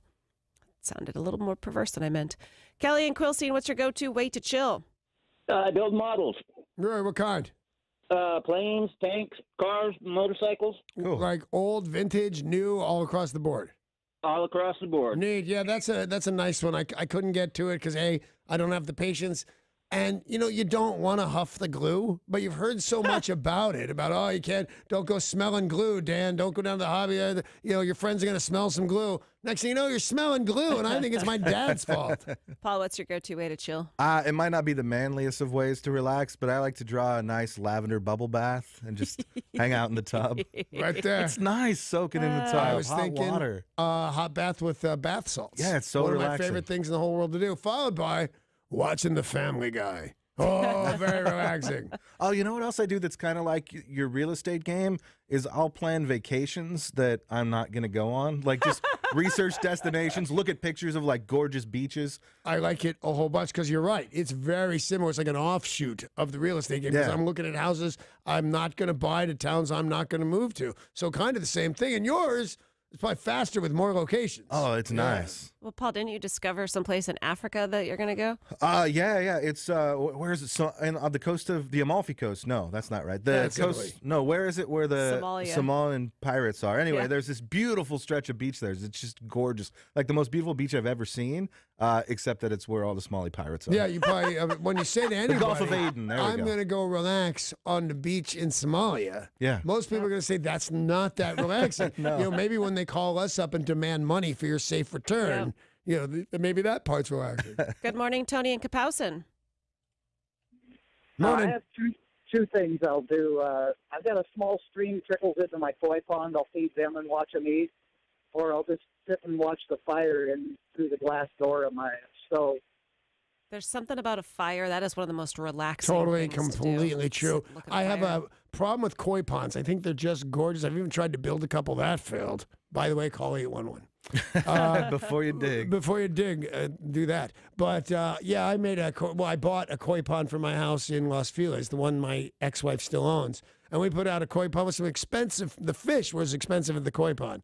And then just raccoons came down the first night and ate them all. Oh, wow. Yeah. That stinks. Yeah, so that was They like that. reached down in the pond and pulled them up. jumped right in, man. Jesus, I wouldn't think. Tori, what's your go-to way to chill?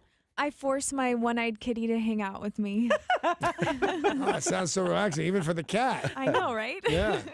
Derek, what's your go-to way to chill? I love simulator video games, and my favorite right now is American Truck Simulator, where What? you start a trucking company and you get a pickup truck and you drive loads across the country. That is Wow. so crazy. I like it too, though. I think Me it sounds too. really neat. Yeah. I thought for sure he was going to say Netflix. Netflix and chill. Netflix and chill? Yeah, he wasn't. Nobody said Netflix and chill. And that's, by the way, there's code for young people these days about going, oh, is that it? Correct. Yeah, Netflix and chill. Netflix and chill. That's the new dating. That's to what have is sex involved with sex this? is Netflix and chill. No, If you want somebody to come over and have sex with you, you say, hey, do you want to come over and Netflix and chill? Oh, so it's code for let's have sex. Right. You're going to watch like 2 minutes of some show and then it's on. Boom chicka wow wow, as Sarah said. All right, I'm gonna boom chicka wow wow. We'll be right back with the news.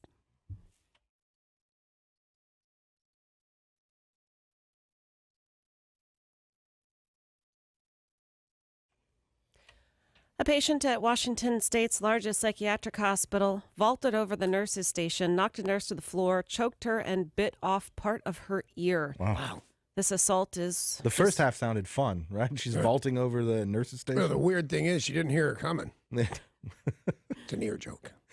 But she bit the ear off after. Right. Then she had to Van Gogh.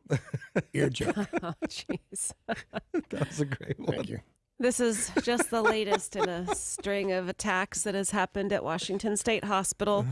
They say this is a dangerous hospital. There's a long history of violence against the staff. Many say that the wards are short-staffed, which makes them even more dangerous. Cool, then I can work there. Short-staffed, get it? People will vault over you. Yes, then. they will. And I've already been bit on my face once. Yeah, you That's have. enough. Paul, serious question. Have you spoken today to Jim the Flagger? I have not, no. Well, Not today. Seattle police are looking for a driver of a vehicle that hit a flagger at a construction site and fled the scene. No.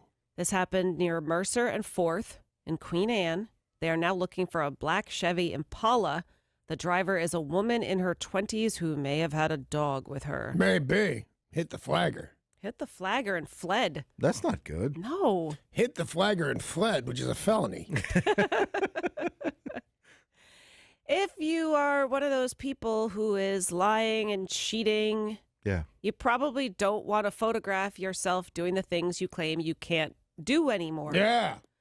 We've heard of this happening before, but now it is here in Seattle.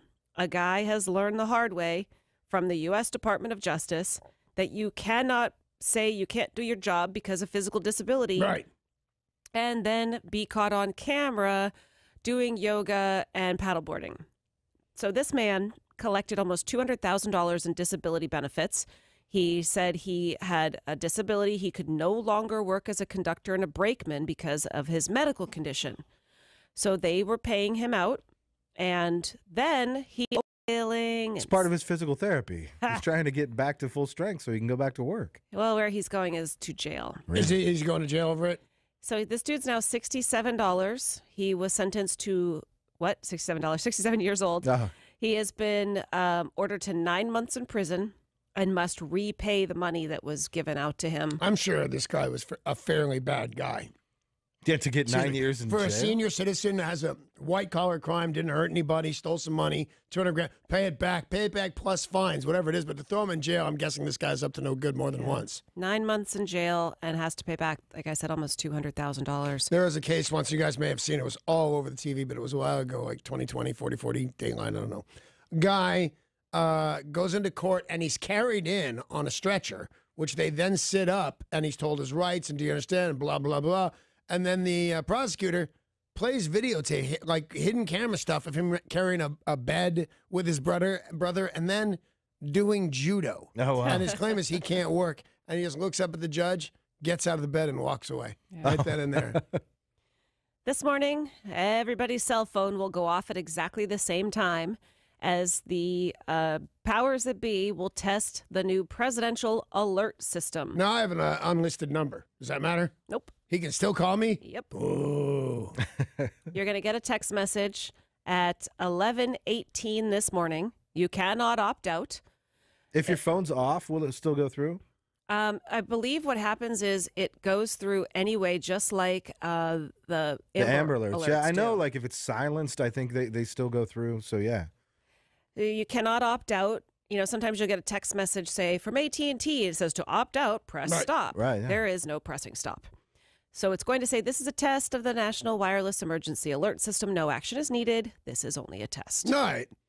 And if there's a hubbub about it, I don't really understand, to be honest. Okay, they got to. Yeah. It's because it's Trump and not somebody Right. else. That's why Because some it says people have Trump said, is going to be calling you, Right. and that's what irks so many people. and in the past, these type of things have not been identified as the president or something coming from the No. president. Well, whereas this one has. If this thing stays, it's just the name. It's not the Donald Trump president. Right. It's just the president. Presidential So the alert. next year or in a few years, God willing, that when they do it, it'll say presidential alert, but it won't be Donald Trump. Right. It'll be a reasonable person. This morning, a volcano erupted on the same island in Indonesia where an earthquake and tsunami last week killed at least 1,400 people. Not to be rude, but what did those guys do to God? Yeah, they can't catch Yeah, a break. they can't, if your volcano goes up, well, that happens. Ask Pompeii. It's a big drag. You had an earthquake. Oh, I don't know. I was in Los Angeles. Those things happen too. Then what is the third thing? The volcano was the third thing. Was it the trifecta tsunami, of you guys have pissed off God in some way? Yeah, and in the worst order, too, because Right. really you want the tsunami to come after the volcano. Put all Cool the fire lava. out, right. And, of course, the magma. The magma. Magma. Magma. Well, that's what happens when you're located in the Ring of Fire, one of the most active areas for earthquakes in the world. They've got a ton of earthquakes. They've got a ton of volcanoes. And unfortunately, this is, as you said, the trifecta. The eruption spewed ash almost 20,000 feet into the sky. Scientists are not sure if it's all correlated.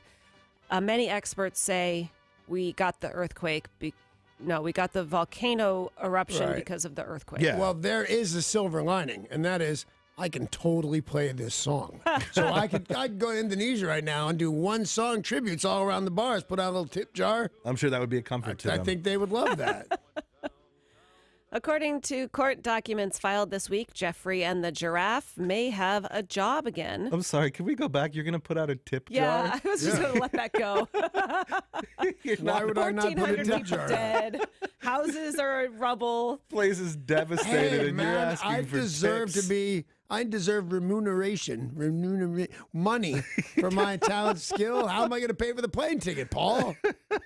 Yeah, Paul, how's he going to pay for the plane ticket? I don't know. How are they going to pay to rebuild their lives? Or the other, is that any of my business? I'm making their lives better one Ring of Fire song at a time, Paul.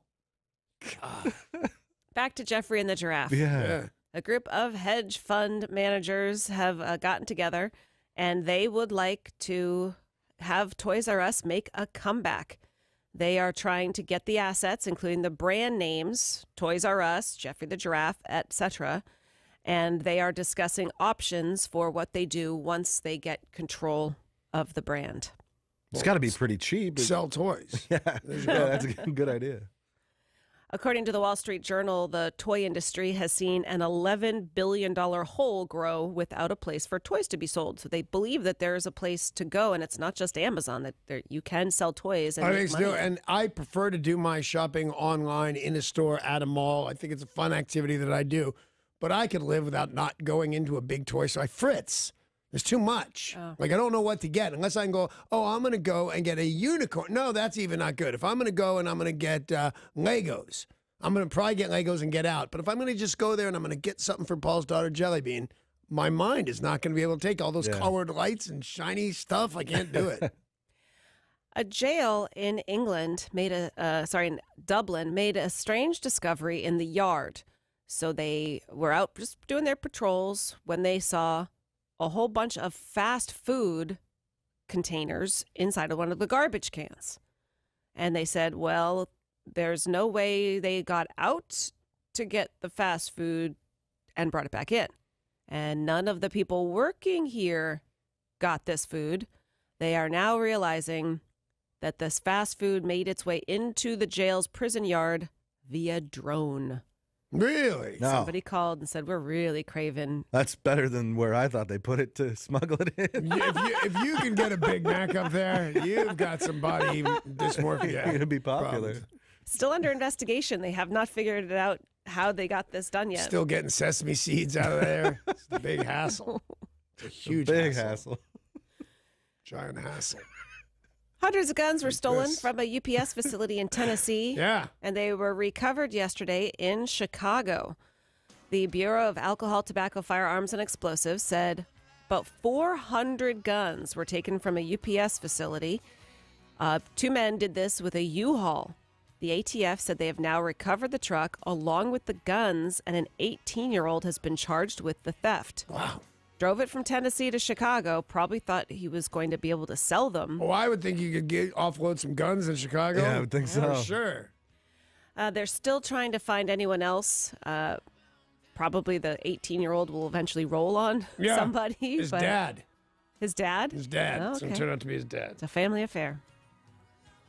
Snickers is coming out with something new. Not that kind of Snicker. The candy bar. Mine was more fun. It doesn't stick to your teeth. Snickers are swapping out crunchy peanuts in flavor of creamy nut butter for the launch of 3 new creamy Snickers bars next year. One of them's going to be filled with nut butter? Nut butter. They're going to have a peanut butter, an almond butter, and a maple almond butter. Oh. Butter. All nut butter. Butter. All nut butter. Sure. Butter. I like everything about butter candy. Isn't that how that goes? Yep. Yeah. So it looks a little bit more like Milky Way, but it's not caramel. It's going to be nut butter, but it's instead of having the crunchy bits, it's going to have the smooth bits. That's good. I like Snickers, but I don't necessarily love the chunky peanuts. No, I'll tell you, give me a candy bar any way you got it. I'll be a very happy man. Yeah, I was thinking about it too, Danny, and I'm just like, yeah, I'll take them, any of them, the creamy, the nut. Plus, it's way easier to smuggle Tutti Frutti bar or something than it is a Big Mac. If you're going to smuggle Definitely, candy, yeah. If you want to get the nut instead of a butter, Big yeah. Mac, yeah. If you want to cover nut butter. Why did your head just go there? Why are you That's where my smuggling head this candy goes. bar? It's a weird place to put your head. That's not true. I've been told to do it 1,000 times. Hey, why don't you just bend over? No, you can't say it. Apple announced the redhead emojis are finally available. About time, biatch. Oh, I thought it was months ago we were getting those.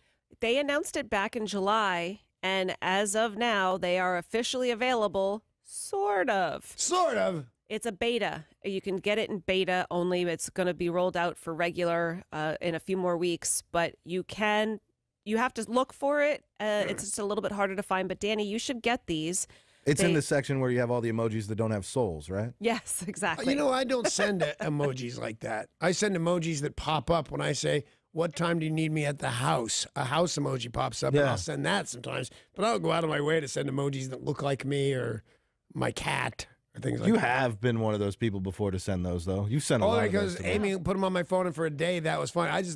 That's just not my thing. My be here then, that's what phones are for. I wrote to Matt the other day on text. I said, blah, blah, blah, sad face emoji.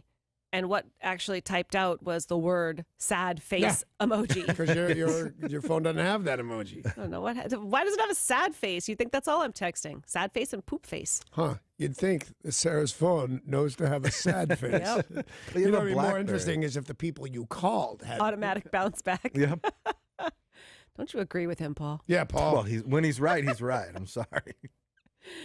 One man's experience with a common erectile dysfunction drug turned out... Common has an erectile dysfunction? I like him too. Good rapper. Good rapper. Yeah, great actor. Good pitch man. Yeah. Academy Award winner, I believe it. He is. Now the poor guy's got ED at such a young age. Nope. Lowercase common. Lowercase c on the common. Oh, Lil Common. Lil Common, his brother. My His second little favorite brother, rapper, Lil Common. Lil Common. A widely used He started that band, Lil Talent. dysfunction drug Yeah. turned out to be a lot more eye-opening than one man expected. He developed a seemingly permanent red tint to his vision after taking a massive dose of sildenafil citrate. Oh, yeah. Which is Viagra. Right. And by the way, that's not new, is it? No, it's just Getting generic. red eyes? Having reddish vision. Oh, I didn't know that. Yeah. Yeah, what happens is, though, it is one of the side effects. Blurred vision, light sensitivity, a change of color. Usually it's blue tinted, and it goes away after a couple of hours. The blue vision, it's almost the exact color of the pills. And if it's been more than 4 hours, you should call the doctor, right? Different thing. Been more than 4 hours that you're seeing blue, stare at more interesting stuff. You'll be all right. But according to a new report from this month's retinal cases, you know that one, it's probably in your bathroom. This guy, it's been going on for 6 months. Then he went to the doctor. They could not cure it. It's been there for a year. Ooh. Wow, that would bug me, but it's not the same normal blue tint. It's a red tint. The red one, yes. Well, that's very odd. I don't know how he got that. Red tint. I bet he's mad, though. Viagra's going to put up a fight. Yeah. He's probably seeing red. He took liquid sildenafil. You went for that a second time, did you? You go for a third time's the charm. No. I do it all the time, Come on, man. let's hear it. I Come know. on. Come on. What's that? Do it again. Do what again? Yeah, I don't remember either, to be honest with you. Something stupid. I know that. The first lion cubs born from artificial insemination are doing just fine, healthy and normal. The two cubs. Is that their names? Victor and Isabel. Oh, I like healthy and normal. Yeah. They are now trying to help procreate when these animals are really endangered. So they have made lion cubs, artificial insemination, and they said they're totally acting healthy and normal. And now they're hoping that they can do this with a cheetah or a snow leopard, just more of our endangered animals. Yeah, the only difference is you have to tranquilize the lion before you can inseminate it, right? That's how I made my babies twice. Or at least she seems sedated. We got two little baby lions. They're so cute. That's adorable. Healthy and normal. My favorite. The morning show in Dallas. On to Hamburg, where things are not right. Yeah, no kidding. No. Prosecutors in the northern city of Hamburg say a widow kept her husband's body hidden inside her home because she couldn't bear to part with him. Well, nobody asked her to part him. That's gross. A year and a half, 73 years old, her husband dies, and she's so heartbroken, she just wraps him up in the sheet and leaves him in a bedroom. It's totally what I expect Amy to do. Sorry. And that give me drinks. It's not a relapse if you're dead, right? No, I wouldn't All think right, so. then. Sitting there as being all like 50 in your Palm Springs house, your dead husband serving him drinks. That sounds like a life. So like But you're dead. Yeah, well, like for Weekend her. at Bernie's. Yeah. No, I don't want her to move me. Don't bother me. I'm dead. So Don't you're okay hassle with me. this lady keeping her dead husband I because don't you care. want the same? Yeah, we hear it all the right. time. You just reported this the other day, except I think it was a guy. No, that one was morbid. She wanted to watch her mother's body decompose. Right. Yeah. Same thing. If you want to watch your mother decompose, just let her live longer. That's what happens. Oh. Well, how about some good news? Yeah, please. Every hour from 6 a.m. till 7 p.m., you've got a chance to win $1,000 with money for nothing on KZOK. Here's how it works. You're listening for a new hourly keyword, and you text it to 200-200, and the cash could be yours. Your next chance to win is just minutes away, 9:10 this morning. Also just minutes away, music news, a big update on the band Heart. A big update to the future of some Seattle Seahawks, so stay with us.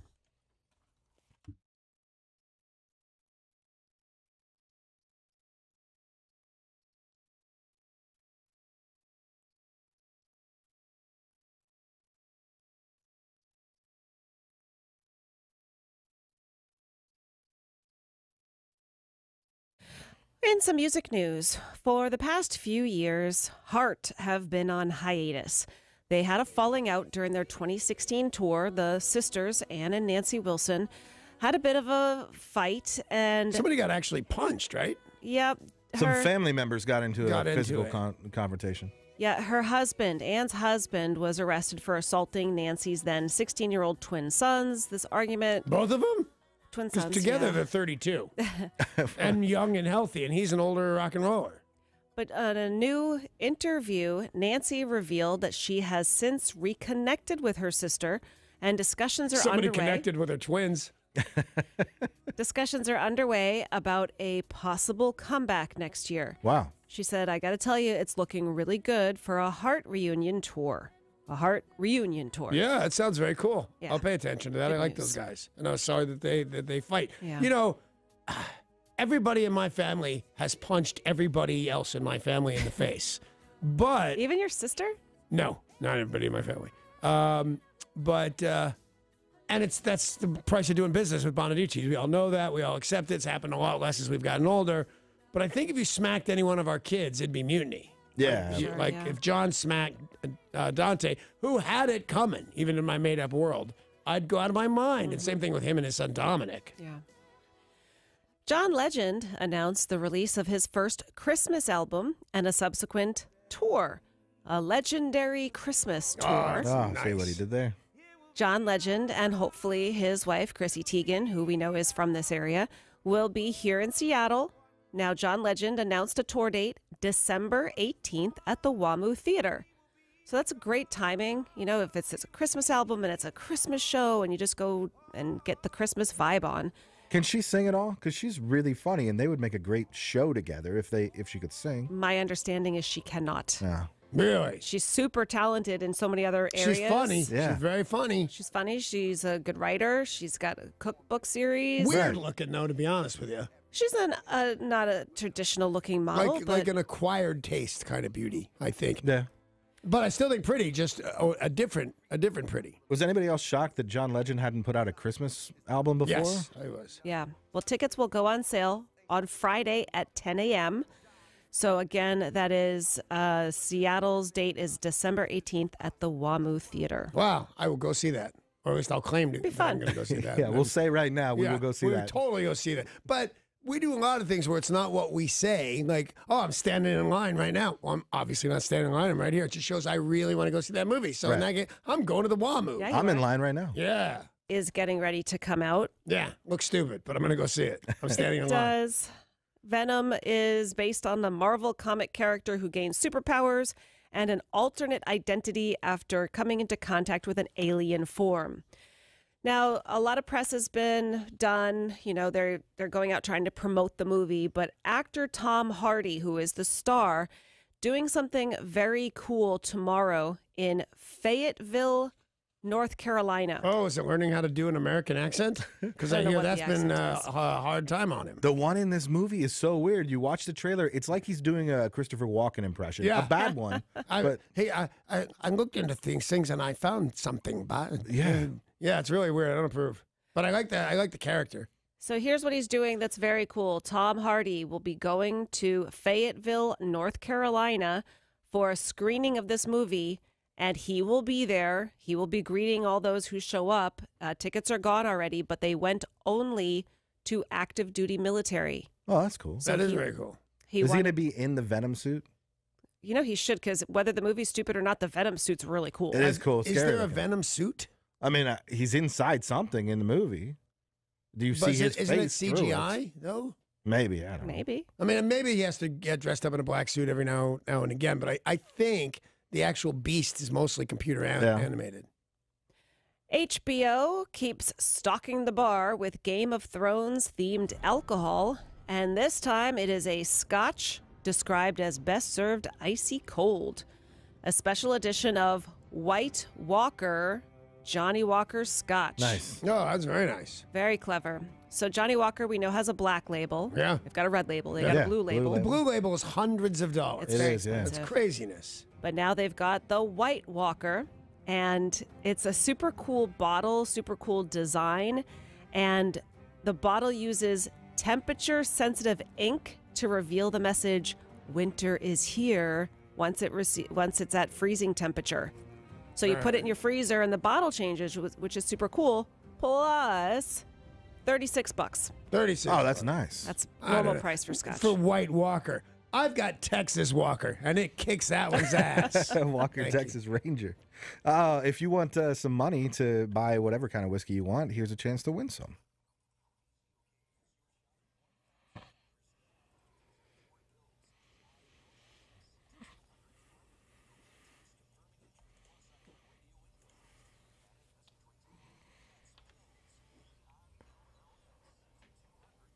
Of course, you don't have to spend that on whiskey. You could use it to pay your bills or whatever. Go with whiskey. What are you, crazy? 200, the place to text. Ansel Elgort is an American actor who is probably best known for his lead in Baby Driver. Oh, yeah. He was Baby. He was also in The Fault in Our Stars, Divergent, a very talented young actor. And you probably wouldn't know this looking at this kid. He is 6'3". Oh, I would not know that looking at that kid. And is a classically trained ballet dude. What's the term? Dancer? Ballet dancer? He's a dancer. He's not a ballerina. Oh, he's a dancer for money. Would he not be a ballerina? He's not a tiny dancer. He's a tall dancer. Is he? Yeah, he's a tall drink of water. Yeah. He is a classically trained ballerinist. Ballerino. Not ballerina, ballerino, I think. Yeah, ballerino. Wasn't that a character in Welcome Back, Kotter? Yeah. Ballerino. So. Oh, I can't help ballerino. it. Yeah. Well, Ansel Elgort has landed his next major role. He'll be cast in the lead of Steven Spielberg's film adaptation of West Side Story.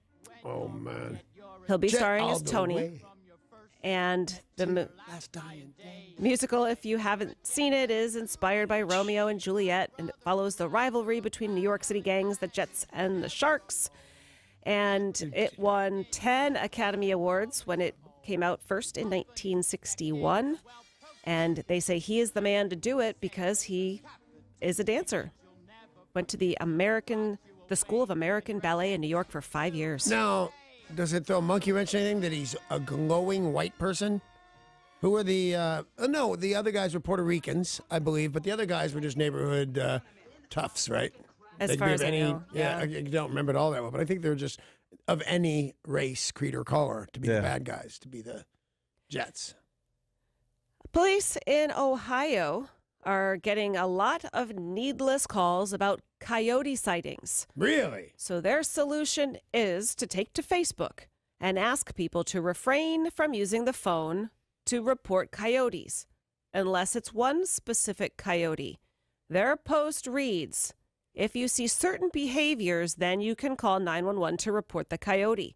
If the coyote is carrying a product marked Acme, if the coyote is dropping anvils from hot air balloons. Yeah, you got to watch out for the anvils. If that coyote is in possession of a giant magnet. If you see that coyote detonating TNT. Yeah. If you see a coyote on roller skates with rockets attached, then you can call 911. That's the best. That one never worked out. Well, none of them did. They all worked out so well aside but from roller that. skates with rockets was the worst. One of my favorites. Pretty cute. If your coyote has no talent and doesn't work, he's probably my wife's ex-boyfriend. Oh, sorry, I had to get that off my chest. Did your wife date someone named Coyote? Yeah, and he's a loser Hollywood nobody that makes me just crazy. Because all she dated were losers until she got to me. But you throw in some out-of-work actors, I'm very upset. Let's take a look at sports. Sports brought to you by Bradley Johnson Attorneys. If you're facing a DUI, call 1-800-DUI-AWAY. The NFL has unfortunately suspended Seattle Seahawk linebacker Michael Kendricks indefinitely.